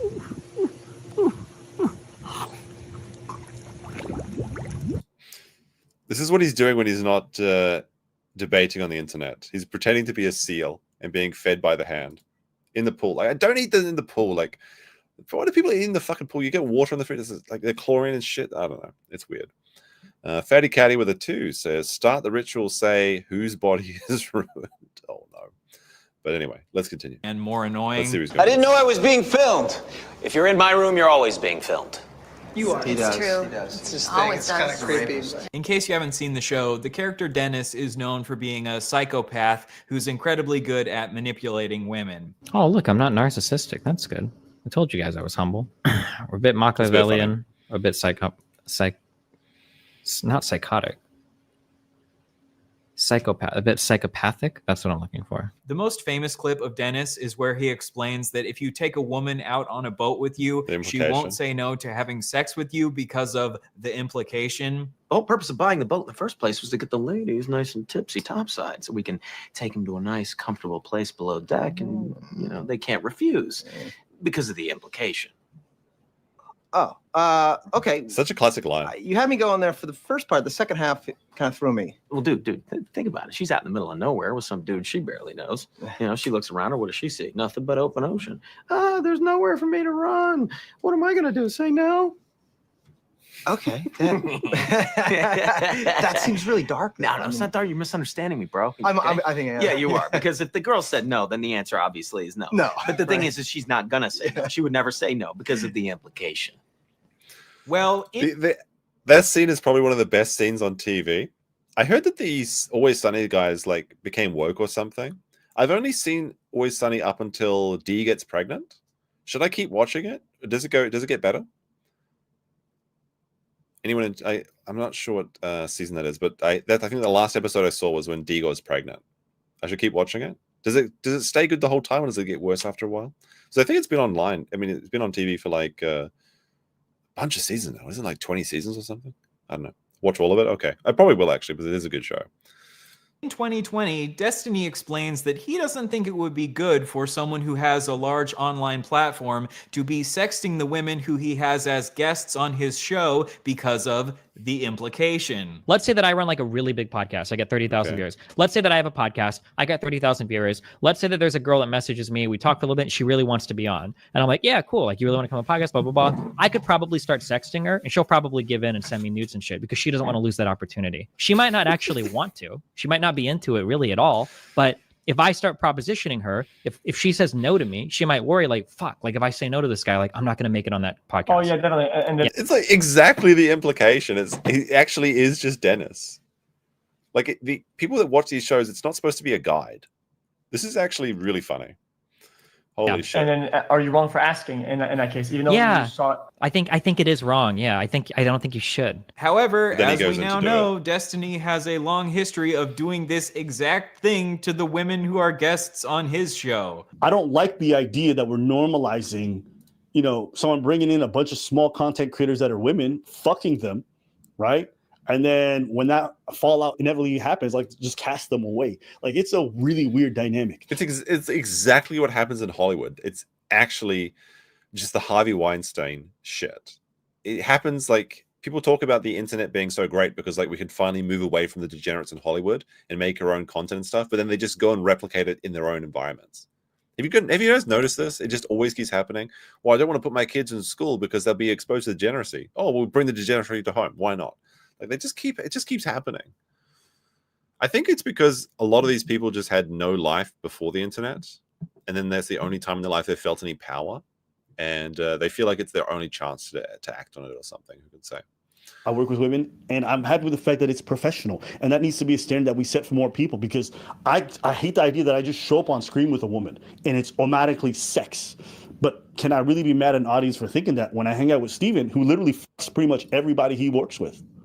It is possible that like you are like a very like mature person, and even if they turned you down, you're still cool with them being on your podcast. Like there are some people like that, but like not everybody, no one knows. That's the problem. Nobody can ever know that if you're actually that kind of person. That's why it's like a very hazy area where you can't really consent in that situation because you don't really know. So on the one hand, he is saying that you shouldn't sext with women who are guests on your show because they can't fully consent, and on the other hand, he is sexting with most of the women who are guests on his show and sharing around their sex tapes without their consent. A woman named Lav came forward and said that she felt pressured to send Destiny feet pics in exchange for being a guest on his stream. At least in my case, I was so desperate to get out of sex work, and I told him that, and he said, why don't you stream with me? This can open up an avenue where like you don't have to do what you hate to do. And I'm a political streamer. You can get into politics like fully. It's literally the porn to streaming pipeline. Just put the feet pics in the bag. Like you want to get out of sex work and you just go to sex work for Destiny. That's the like he literally just targets these people. Extending himself to me in a way that was like very friendly, and then it turned into something like, oh, right after that conversation he was like, oh, by the way, I don't see any feet on your profile, he like immediately after. Apparently after she sent him feet pics, he said, welcome to the Orbiters Club. All right, what does this say? Let's go back and actually read these DMs. These are the actual DMs between Destiny. On August 2nd, Lav and Destiny talked about OnlyFans on stream. Afterwards, she DM'd him and said, I really like talking with you, devil face. Thanks. Now I feel like less bad bugging you for feet pics. Ha ha ha ha. Deal. Pleasure doing business. Destiny says based. Welcome to the Orbiters Club. I mean, I don't have a lot of sympathy for this woman, honestly. It seems like she was in on it from the beginning, and now that Destiny's getting flack, she's decided to come out and change her perspectives. It seemed like the very first thing she sent him was, I really like talking with you, devil emoji face. I feel like she was prepared to put the feet pics in the bag from the very beginning, and she knew exactly what she was doing. So, like I said, I don't have that much sympathy for Destiny, for this woman in this one. It seems like she's already accustomed to using her body to get what she wants, and she just saw one more way to do it here with Destiny, and now she's complaining about it in the after the fact. But that doesn't absolve Destiny of the other cases, of course. But in this one, at least, I think this woman seems very opportunistic to me. Implying it's very transactional, that sending exactly. her feet pics is what will give her the chance to be one of his orbiters. Now, Destiny claims that this was a completely ironic joke and it wasn't meant to be taken seriously whatsoever, but if Destiny himself has said that he shouldn't be sexting his orbiters because of the implication, and then he sexts his orbiters and then says, welcome to the Orbiter Club, I am struggling to see how this is a joke. And even if it was intended as a joke, like Destiny explained in this previous clip, you shouldn't be making jokes like this because the person on the receiving end might not understand that you're joking. It seems strange to me that Destiny had this incredibly nuanced view of consent a couple years ago, but then once he wanted to start sexting people, all of these rules that he set for himself went out the window. It's rules for thee, not for me. You see it every damn time. Grimm's Bar, with the other two. Thank you very much, Grimm. He says, would you like to make $1,000 or $5,000 a day? Well, you could if you're a live streamer, provided you're sending the feet pics to Destiny. Thank you very much for the two. I was going to go, shit, it's already past midnight. I wanted to go to the shop after the stream and get something to drink. I'll have to wait until Friday, I suppose. Oh, well. It's freaking cold out here, actually. It's actually snowing right now. And there's a lot of snow going all over Japan, which is kind of good because I've been waiting for snow to happen so I could go out and film some snow. But it's like really cold at my house, and my house isn't very well insulated, so the air conditioner is running on like full blast. It is what it is. I refuse to put on a coat. Now, again, there are exceptions. Maybe you're friends with this person for 10 years or some shit, and you guys have like some like there could be like very niche. I don't want to say like every single time, but like as a blanket rule, if you even have to stop and think about this, you should just not do it. It's just a bad idea. Later on, Lav accused Destiny of being the Harvey Weinstein of YouTube because she felt like Destiny had a pattern of manipulating the women in his orbit into doing sexual favors for him, and because she felt like it was emotionally abusive that every woman who came on Destiny's stream would inevitably be flooded with hate comments on his... Lav actually seems too stupid to be having this debate. This is also part of Destiny's plan. Is you invite on these women that he's only inviting them on because he's getting sexual favors in return for them. And they're attractive women, don't get me wrong. But then they're putting them into the debate sphere where they're going to fail, and then it makes them look smarter by comparison. So they're the designated stupid friend on his stream. And his audience loves it, obviously. They want to see their daddy Destiny being smart and own people on stream. So bringing in a bunch of dumb people, I mean, you see it on like the Whatever podcast and Fresh and Fit and everything. It's the same thing. You bring on a bunch of dumb, attractive people to make everyone else look much smarter. And I guess it worked for him very well. His subreddit, which Destiny would refuse to take down. If you come onto Destiny's stream as a woman, you can be pretty safe to assume that you are going to get a bunch of hate comments on Destiny's subreddit. But right, let's see what these Destiny Redditors are saying. Gonna go back. All right, some of them actually seem. So this is Lav. Lav seems too stupid to be having these debates. Let's not pretend like she would be here if she wasn't hot. I mean, it's true, unfortunately, because that's why Destiny approached her. Yes, I hate Lav so much. Please don't stop coming on the show. It's truly impressive that even when 100% of the correct, she has the correct position 100%, she's still so stupid she can make another person look like they come out on top. She would lose an argument against a doorknob. That's brutal. Worst 5 orbiters. She's regarded, I guess, obviously trying to be nice, to say retarded. Unfollow Pixie on Twitter. Your life will be better for it. Pixie, bro, Pixie looks weird. Pixie is a walking L. Pixie did absolutely terrible in the Sneeko debate. I don't know why she's there. Unhinged person doing unhinged things. I mean, that's true about everyone in live streamers. I'm glad Cherry was excised from this community. She's always been a toxic person. So glad she's no longer around. This woman has run written on her forehead. That's actually pretty fun. Gonna get a bunch of hate. Cherry has a personality that only a mother could love, except hers chose not to. That's a fucking nuclear bomb right there as well. Comments on Destiny's subreddit. But according to Destiny's community, it's not because they hate women, it's just because these particular women all happen to be too stupid to debate their daddy Destiny. One time, Destiny's head moderator of his subreddit named Forethought sent one of his female orbiters the message, "Kelly Jean, stop pretending like you're hurt by sexism. Your greatest aspiration was being an esports victim. Holy fuck, no wonder you wish you got raped. You've got literally nothing going on to be doing this at 40. Holy After shit. seeing these messages, Destiny This is refused to fucking brutal. remove Forethought as a moderator of his subreddit. But the whole idea is that if there's no wrong way to treat Kelly Jean or whatever, if that's her mentality when it comes to her, who's to say that doesn't expand to other people? Like, can we just, why is it okay to do whatever you want To Kelly Jean. Oh, yeah. You'd have to ask Destiny that. I mean, it's Kelly Jean. That's not that. Yeah, but if you have that mentality, Destiny, then yeah, he's gonna copy it, isn't he? I wonder why women don't always feel comfortable on Destiny's subreddit. At the time, Destiny and his community absolutely tore Lav to shreds because they didn't think that she had enough evidence to substantiate the claim that Destiny was the Harvey Weinstein of YouTube. One time when Lav was in the hospital, Destiny sent to his public chat, like, I wish this person would just kill themselves already or fuck off from my shit forever. I've heard this argument from somebody else recently as well. Very funny that they just wish everyone would just, why won't you die? Destiny even one time shared with his public chat that there was a Kiwi Farms thread being made about Lav. In case you don't know, Kiwi Farms is a message board. Yeah, I don't know anything about Kiwi Farms. Please explain it to me. What is this? Is it something to do in New Zealand, maybe?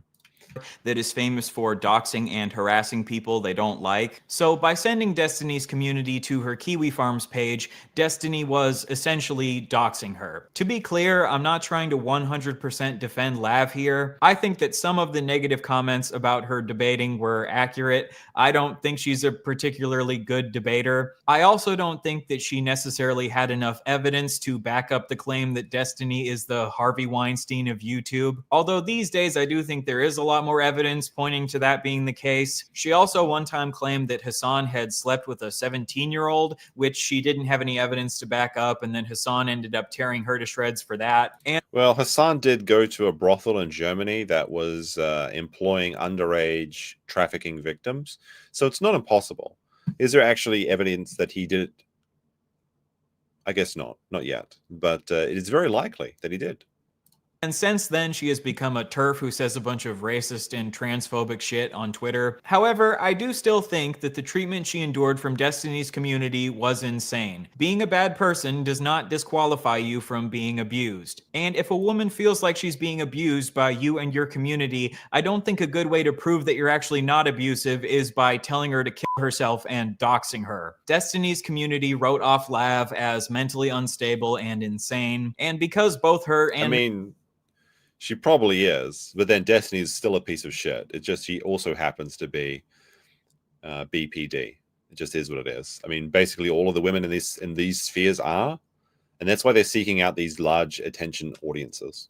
Mr. Girl were widely hated by most people on the internet. Most people ignored their allegations that Destiny was abusive. Destiny has a long history of bringing mentally ill women onto his stream to the point where it's a meme in his community that all of the women on Destiny's stream have BPD. All right, wait. Well, let's see this meme because Malcolm in the Middle is a great show. I want to see this one. Damn, I'm fine. This is the last toxic holdover I have from my past. So from here on out, it's all good for me. An army of BPD e-girls catching a whiff of clout in the air, and they're all marching, following. What was the dad's name in Malcolm in the Middle? I just remember him as Walter White now because of Breaking Bad. But this is a very Kino episode of Malcolm in the Middle. Good show. It's so funny that Malcolm in the Middle is now racing NASCARs with Camelot. That's such a weird little event in his life, I suppose. Destiny himself has said that he's most attracted to women who he considers mentally unstable. This dude really has a penchant for going after mentally ill women. Okay, women with like severe depression, and a lot of them got like self-diagnosed BPD or some bullshit. Like he just likes that. I don't know. To me, what makes a man go after a woman like that out of curiosity? Is it like just danger, thrill seeking, or like unstable behavior? Is it fatherless behavior? What's going on here? Is it because he thinks he can manipulate them better? I would assume that would be it. Easy pickings. The fact that there's a pattern with a lot of these girls is a bit weird. But the question is, does Destiny just happen to attract a bunch of mentally unstable women to his stream, or does he purposefully attract mentally unstable women because he knows they are more easy to abuse? Another mentally ill woman that Destiny had a long conflict with was a woman named Anna. Let's have a look at this one. What are we thinking, chat? Can we fix her? She looks like a doll. I'm going to be honest. She looks exactly like a plastic doll. That's a red flag for me.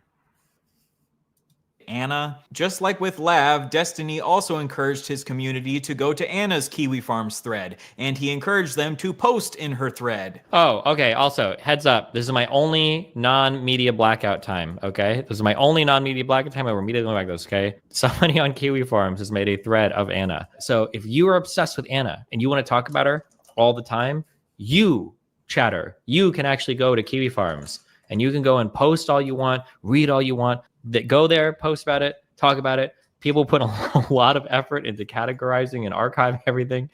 There you go. Okay. And in the thread about Anna, I thought they only talked about fat women on Kiwi Farms. It's a bit. Is there actually thin women threads on Kiwi Farms?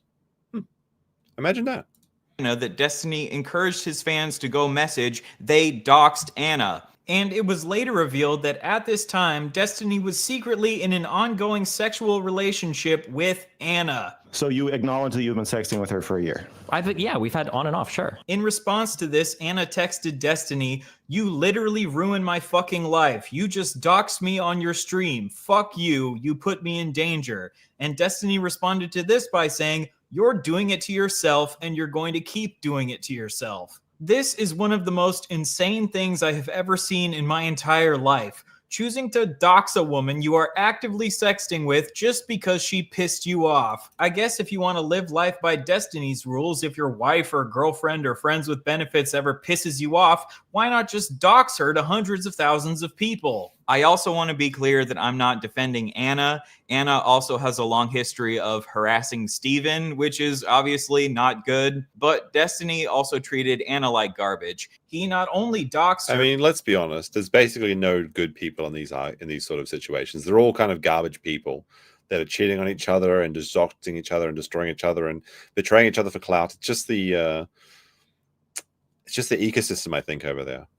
I kind of enjoy my streams. I'm kind of like, I feel like I'm isolated from people. I'm just kind of an outside observer. I don't really engage with other streamers at all, basically. And I just like to think that I'm in a little bubble in an orbit, observing this from afar. I mean, eventually, I'm sure somebody will start some drama with me or something like that. It's inevitable, right? It's just a part of the game.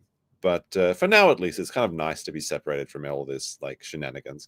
But I think I'm just like, I don't have as much free time to engage in sort of shit, because when I'm not streaming, I'm just doing other stuff, and I don't really spend that much time reading threads and things anymore. Like, I'm just too busy. We'll see, though. You never know. Now that I've said it, it's almost definitely going to happen this week. It's just the way it is. But he also threatened to leak her nudes when she threatened to leak sext messages between the two of them to prove that Destiny had been lying about her. So do you think that leaking sexting and leaking nudes is proportional, or do you think it's a proportional response in the way that you're reacting to that? I think it's about proportional. Yeah. Thanks. You don't think that she has more to lose in that scenario? Like, you think that people were going? Oh, I mean, she could have more to lose, but I just don't see the huge difference between like sex and nudes. Like, you're leaking like personal, like sexual shit That's a that weird somebody thing to sent say. you and like trusted you with.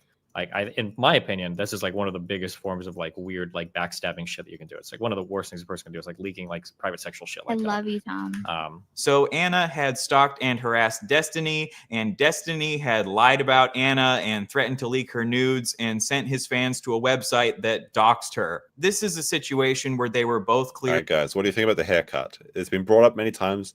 I don't think anyone agrees with his haircut. Like, this guy, it looks like he's got like some sort of condition. Like, I think he's getting so smart that his brain is trying to escape to the top of his head.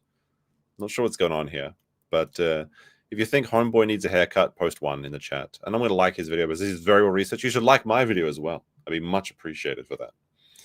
Really in the wrong, but I think this situation sent a message to Destiny's previous sexual partners that if you get onto Penn and Teller? It Destiny's does look a bad little bit Penn side, and he Teller. will not be afraid to threaten to leak your Yeah, nudes it's a ponytail. and send his fans to a website that doxes you. Looking back at Destiny's streams from over the years, I found at least 20 different women who had allegedly had some sort of sexual relationship with Destiny. I don't think Joe dramaed me. Like, I don't think Joe and I had drama at all.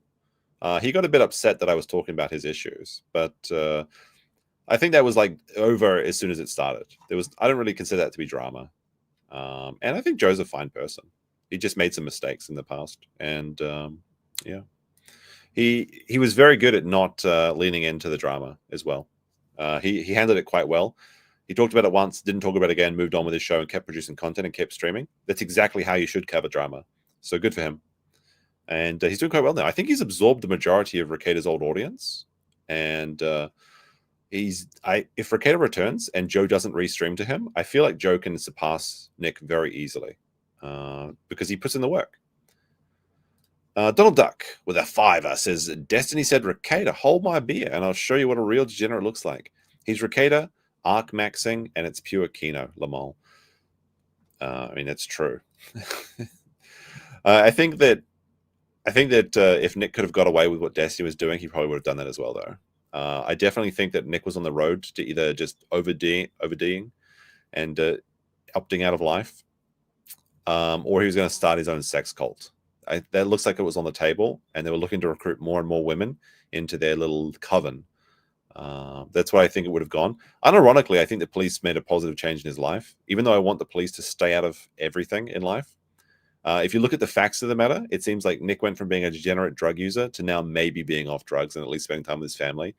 So it seems like it's been nothing but positive. As much to his chagrin, it seems like having some authority in his life does him a world of good, whether it's himself, whether it's the cops or his parents. They need to be there. He can't be an adult. He's incapable of adulting himself.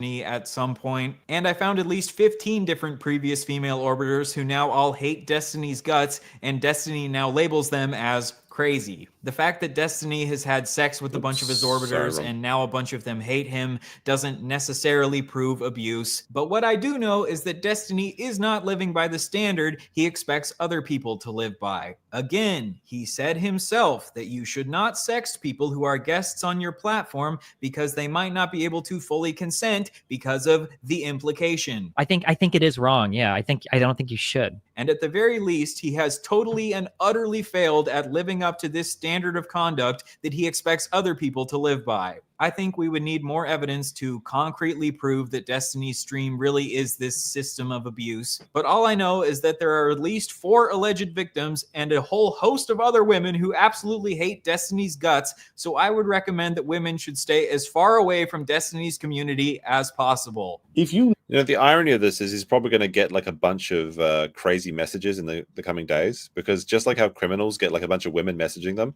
now that he's been outed as a sex pest and that he's also got clout for sale, almost certainly there's going to be a more deranged group of women messaging him because they just don't care. They just don't care. They just want their fix any way they can get it. And now they know who's selling. With a 5 from I says £5 as well. That's like $10. Seems like Destiny deliberately targets people that are very flawed. Absolutely. Also, the ABBA and Preach video on Destiny is short but very base. I'd recommend it. Okay. I've never seen any ABBA or Preach content, so I don't know what to expect. Know that the people you're going to be involved with are only short-term partners, and you constantly see the after effect of most of your hookups and your interactions leaving a trail of broken hearts and disappointed people. That's a moral failing. All right, let's recap all of Destiny's treatment towards women. Destiny sexually assaulted a woman. Destiny has a long history of sharing women's nudes and sex tapes without their consent. Destiny allegedly recorded a woman having sex with him without her consent. And in his messages to his Discord kitten, Rose is Coming, he sent her audio recordings of men that he had slept with from Grindr and said, I went out and sucked the guy off a few nights ago and recorded the audio. It's really Jesus fuck.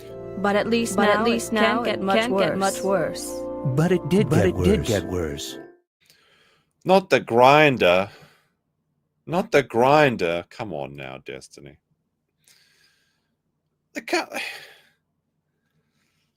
Jesus fucking Christ.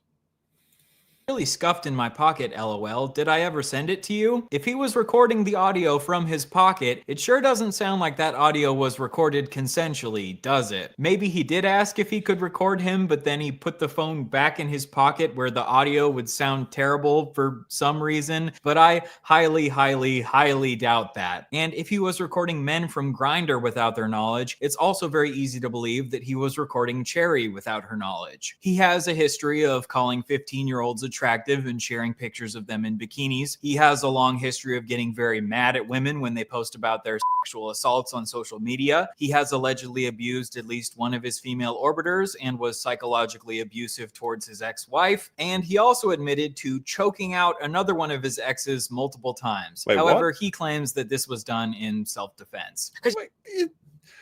Choking out a bitch in self-defense. I mean, to be fair, we did see pictures of his body. He does have the body of a child. But that's what a wild thing to admit. Even if there was some sort of possible situation where it was reasonable, don't admit to it. Like, what the fuck? You better fucking believe I had to fucking choke her out a few fucking times. Finally, Destiny has a history of doxing and threatening to leak the nudes of women that get on his bad side. Choke, I guess, like choke a hold or something, I guess would be, you could do that to subdue someone. But like, when I think of self-defense, I don't think about choking people out, right? I don't feel like that's a defensive move. That seems pretty offensive. Find this incredibly ironic because in his Keppel's manifesto, he says that progressives believe there's no such thing as bad tactics, only bad targets. And what comes of the belief that there are no bad tactics, only bad targets? Well, if you ask me, doxing women and threatening to leak their nudes is the definition of bad tactics that you should not be doing even if you think that woman is a valid target. If you add up all of these allegations, I think it's time to consider that maybe Destiny is just not a good fucking person. Maybe he's your typical male feminist. I mean, that's pretty funny. That's pretty funny. And all of the liberal bullshit that he spews on his platform is just him trying to get into women's pants. Before it had been publicly exposed that Destiny had shared Pixie's sex tapes without her consent, in private, he acknowledged that he had severely, at the very least psychologically, damaged her. But once Pixie came out with her allegations publicly and announced that she was planning to sue Destiny, he went back to his old defensive ways and took accountability for nothing. He posted to his subreddit, "Legal arc beginning in mysterious ways. Such wow," which is the most millennial cringe way possible to respond to allegations of sex crimes. In this post, he never takes direct accountability for sharing Pixie's sex tapes with Rose is Coming without her consent, and instead he focuses on how he's a victim too because his nudes were also leaked by the hacker that apparently hacked Rose is Coming. Obviously, Destiny is also a victim in this situation, but I struggle to find empathy for him because he refuses to take accountability for sharing the sex tapes non-consensually in the first place, which led to this entire mess. He also talks about how Pixie was asking him for a large amount of money because she was trying to teach him a lesson. Does anyone have a link to Pixie's GoFundMe? I kind of want to see what it is. I'm trying to find it. Whenever I search for suing Destiny, it comes up with a video game. And I don't necessarily see anything wrong with her wanting to teach Destiny a lesson. Maybe he needs to be taught a lesson. Pixie made the point that unless there are some real consequences to Destiny for doing this, he'll probably just do it again in the future, which I agree with. Destiny later sent to his public chat, Pixie and the people behind her just want money. Yet this is a blatant lie because she made it abundantly clear to Steven that she would be willing to donate the it's money. linked in the video I'm watching. Oh, it says it right here. Give, send, go / sue Destiny. Let's have a look. So it's up to $50,000. $50,000. Look at that. Goal has been extended to $130,000. And good luck to her. It'll be very entertaining. Imagine we get to see the live stream camera from the courtroom with Destiny, and he starts trying to epically own the judge with facts and logic. I hope we... God, please, please, please let there be a camera in the courtroom for once. He gave her to charity. So just like usual, Destiny is attempting to... Is this another Photoshop thing? I think it's his arms that do it, right? Like if he just wore like a long sleeve shirt, it probably wouldn't look so bad. But it's like he's got these tiny shoulders that that accentuate how large his head is compared to his body. It's a weird look.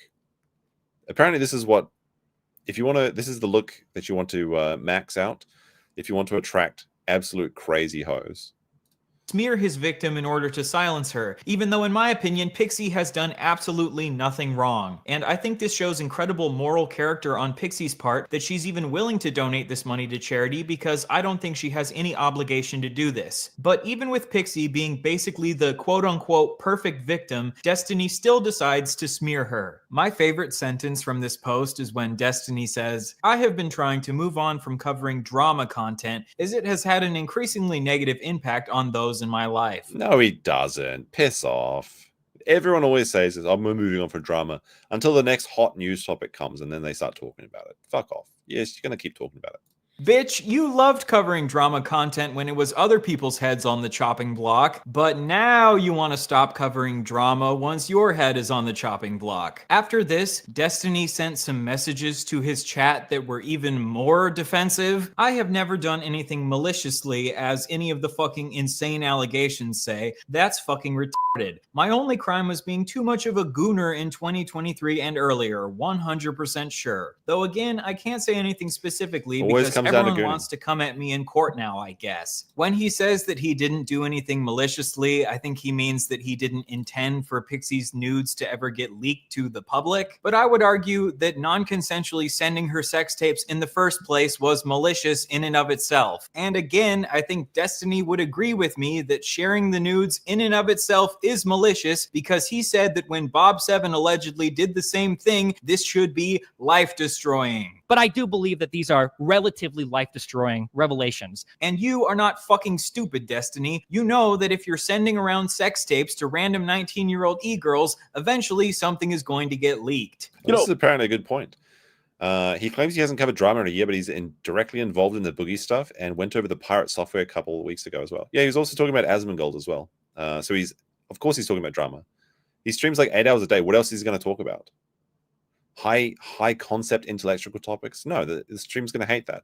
They just want to hear their guy talk about the other guy, which is drama content. Actually, one of the craziest parts about this whole story is the fact that Destiny trusted a 19-year-old Discord lady, okay, named Rose is Coming, with sex tapes of other people in his life. Nigga, if that's not compromised judgment, I don't know what the fuck is, okay? Also, I mean, to be fair, he is pussy blind.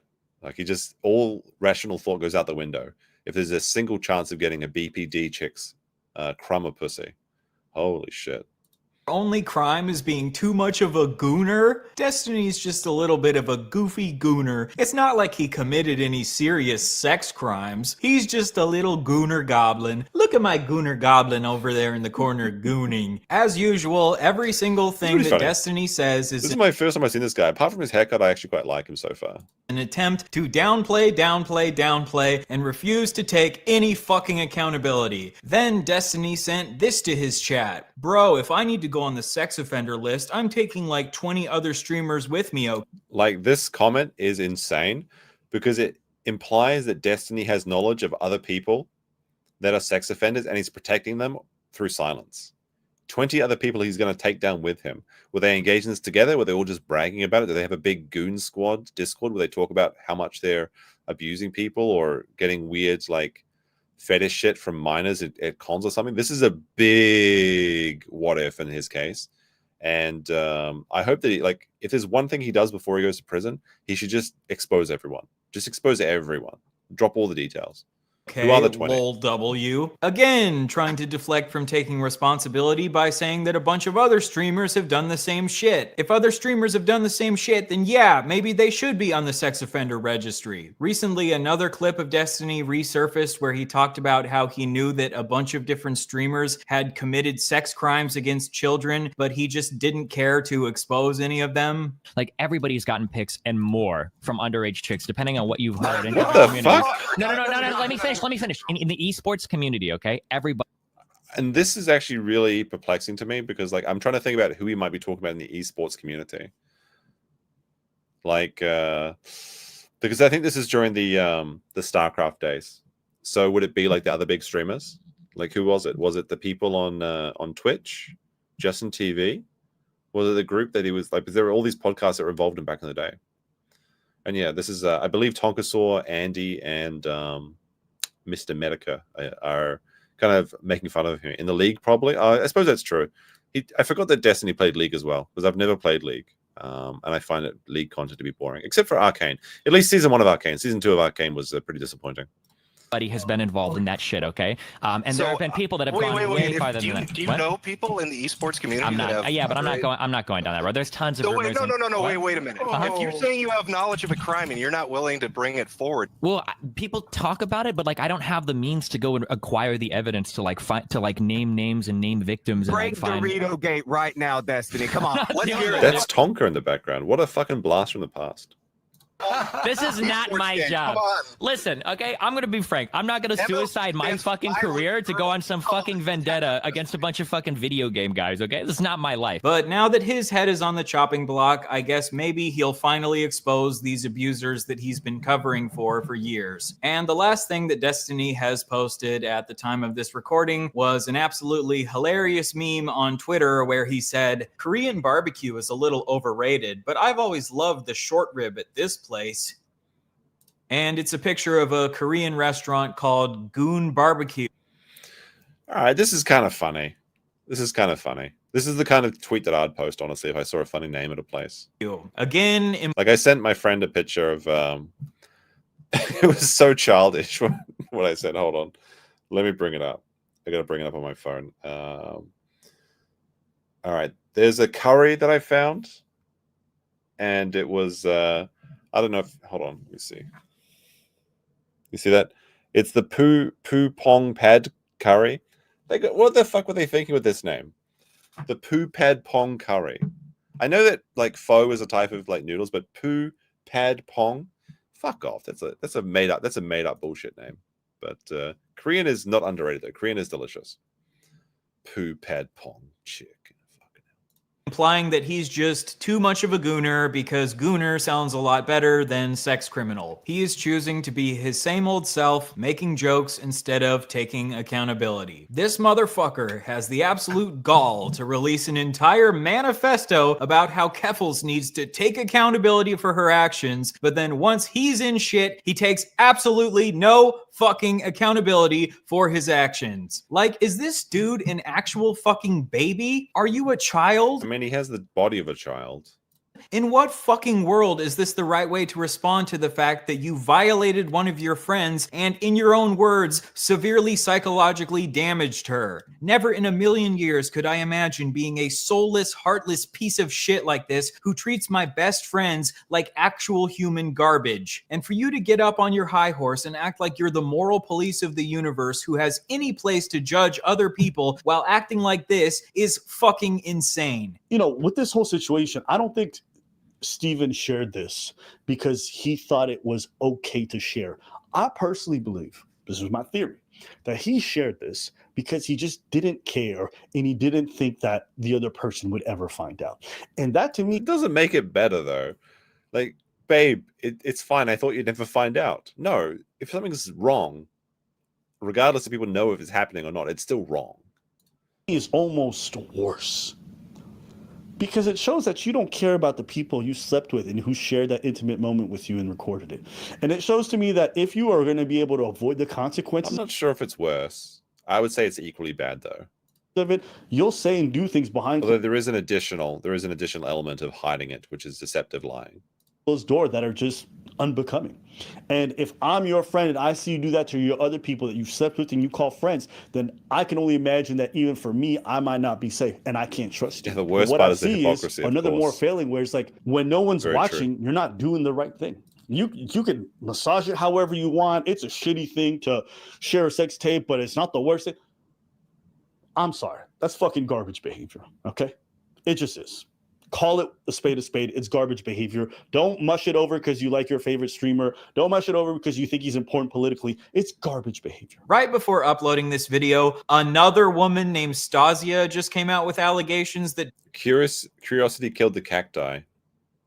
My official stance on this came out to learn my trust was egregiously violated, and a lot of the party's info was sent to multiple people without having consented. I can't go into more detail than that. All right, so just there's going to be like over the next week or two, I assume there's going to be like a tidal wave of content coming out about this. Destiny shared explicit material of The her floodgates are without her opening. consent, and a woman named Denims just came out with an allegation that Destiny had recorded her without her knowledge. This recording... Now, the Denims is an absolute brainlet, and the only thing she has going for her is her sexual appeal, and that's why she's an OnlyFans hoe. But she said that she is now the fourth woman to come forward to accuse Destiny of illegally recording her without her consent. She says that when she was refused to have sex with him, he weaponized the illegal voice recordings as part of a smear campaign to silence her. Denims is a Hasan ball washer, and she's one of the most vapid persons to listen to ever. And she was the one that was on the stage with Frogan we saw last night, by the way. There's been an entire EFAPS about her and how dull she is, which is very funny because EFAP's just about the only podcast I really watch these days anyway. Because I watch very rarely. Like I watch a little bit of Sean's content. I guess I watch the Kino Casino. That's pretty good. And then EFAP, which is my Saturday morning sort of thing that I watch. I watch the backlog. Good stuff. And they did an entire episode ripping into Denims, which is very entertaining, which is the only reason I know about her. Oh, but she had she got really mad that someone was sexualizing her when she literally sells her own body as her side gig. Well, I guess that's her main gig. Like the Twitch thing is just to get people to go to the OnlyFans. She got mad about someone saying that she was sexy or something when she literally monetizes her own sexuality. This recording was non-sexual, but apparently it's illegal to record people without their knowledge in that state. Destiny chose to ignore Stasia's allegations for some reason, but in response to Denim's allegations, he sent messages to his public chat threatening to leak the recordings of her in an attempt to silence her, showing that he is still engaging in the exact same behavior as always. So now we have 4 different women who Destiny allegedly shared nudes of without their consent, one woman that Destiny sexually assaulted, one woman who felt pressured into sending Destiny feet pics, one woman who Destiny allegedly recorded sexually without her knowledge, 2 men on Grindr who Destiny allegedly recorded sexually without their knowledge, and 1 woman who was recorded non-sexually without her knowledge, for a grand total of 10 different victims that we know of so far. And this is of course not including the 15-year-old girl that Destiny shared bikini pictures of, or the 8-year-old boy whose penis Destiny stared at. When will Destiny's community, DGG, wake the fuck up and realize that Destiny is just not a good person? I know that I said that I wouldn't focus on my personal beef with Destiny in this video, but I wanted to just point out one thing. I found it really funny that in his Vosh manifesto, he cries about how people online have attacked him for identifying as non-binary in the past. Many have attacked me in the past for identifying as a non-binary. I no longer identify this way, even though I've considered different sexual or gender identities and discussed it at length at various points in my stream. Destiny and his community have been harassing me for years about identifying as non-binary. He said that he doesn't think my... Can we stop it with this non-binary stuff? It's just made up. It's like, how can I also be oppressed so people pay attention to me and I'm not a white male? And I think Destiny is now identifying as non-binary as well because now he's in trouble. That's the way to go. Like, it just doesn't mean anything. It's just like, I want to be oppressed as well. identity is real, and he tweeted that I'm faking being trans for clout, and I've had a bunch of his fans come and make fun of me anytime that I post about being non-binary, which made me feel like I had to go back into the closet at one point. But when people attack Destiny for being non-binary, many have attacked me in the past for identifying as a non-binary. It really hurts his feelings. This is just another example of Destiny being a hypocritical little bitch who cries when people are mean to him and then turns around and does that exact same shit to other people. If you want to be an asshole to non-binary people, be an asshole to non-binary people. But then don't be a weaselly little bitch who turns around and cries when people are an asshole to you about being non-binary. Destiny is the perfect example of rules for thee, but not for me. He says Bob Seven should have his life destroyed for sharing nudes without consent. I'm not running around screen sharing people's nudes. Then he shares nudes without consent. He criticizes Keffals for being a bully while he's the biggest fucking bully on the internet. He cries about how people on the internet have doxed him, and then he turns around and doxes a woman who he is secretly in an active sexual relationship with. He says it's not good to sext women who are on large streams. I think it is wrong. Yeah, I don't think you should. And then he turns around and sexts every single fucking woman on his large stream. He says it's super weird to sex 19-year-olds because they're basically children. You're a little kid. And then he fucking sexts a 19-year-old. He says we need to hold Keffals responsible for her actions, and then he takes absolutely no fucking responsibility for his actions. My worst crime was being too much of a gooner. If you go back and rewatch this entire video, do you agree with Destiny that his worst crime is just being too much of a gooner? Destiny, you are not too much of a gooner, you are a sex criminal. To this day, Destiny is still refusing to fully take accountability for his actions, as he has done through every single fucking step of his career. According to Destiny, he really hates weasels. He even has a weasel emote that people spam in his chat whenever someone is trying to weasel their way out of an argument or is... You know, I like weasels. I think...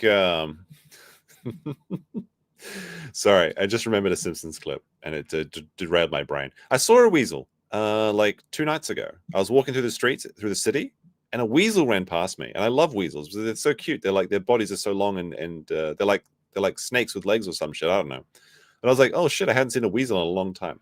It's really annoying to find any information about weasels in Japan though, because the Japanese name for weasel is Itachi. So anytime you search for that, you just get Naruto stuff. It's very annoying. But I did literally see a weasel the other day. Weasels and stoats, they're very cute. They're very cute. Is refusing to take accountability for their actions. Well, Destiny, I think you should get this emote tattooed on your fucking forehead. You are a weak, pathetic little weasel, and I hope that everyone has finally opened their eyes to how much of a wriggling little weasel you always have been. I hope... Sorry, I gotta find that Simpsons clip, I think. That after this, you take a long look in the mirror, and you realize that you actually have a lot more in common with Keffals than you would ever care to admit to yourself. You have both lied to and scammed your audience. You are both massive bullies. You both aren't afraid to use harmful tactics to get what you want. And most of all, you both have a pathological need to avoid ever taking accountability. So from now on, I shall be referring to you as Keffalstony. How's that for a nuke, buddy? Anything else? That was a really good ending. Like, this guy's got a lot of talent.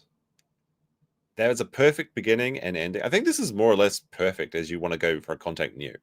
What I was thinking of was this is one of my favorite Simpsons clips. I get to play them every episode, right? Every stream. About weasels. Okay, look, I'm in...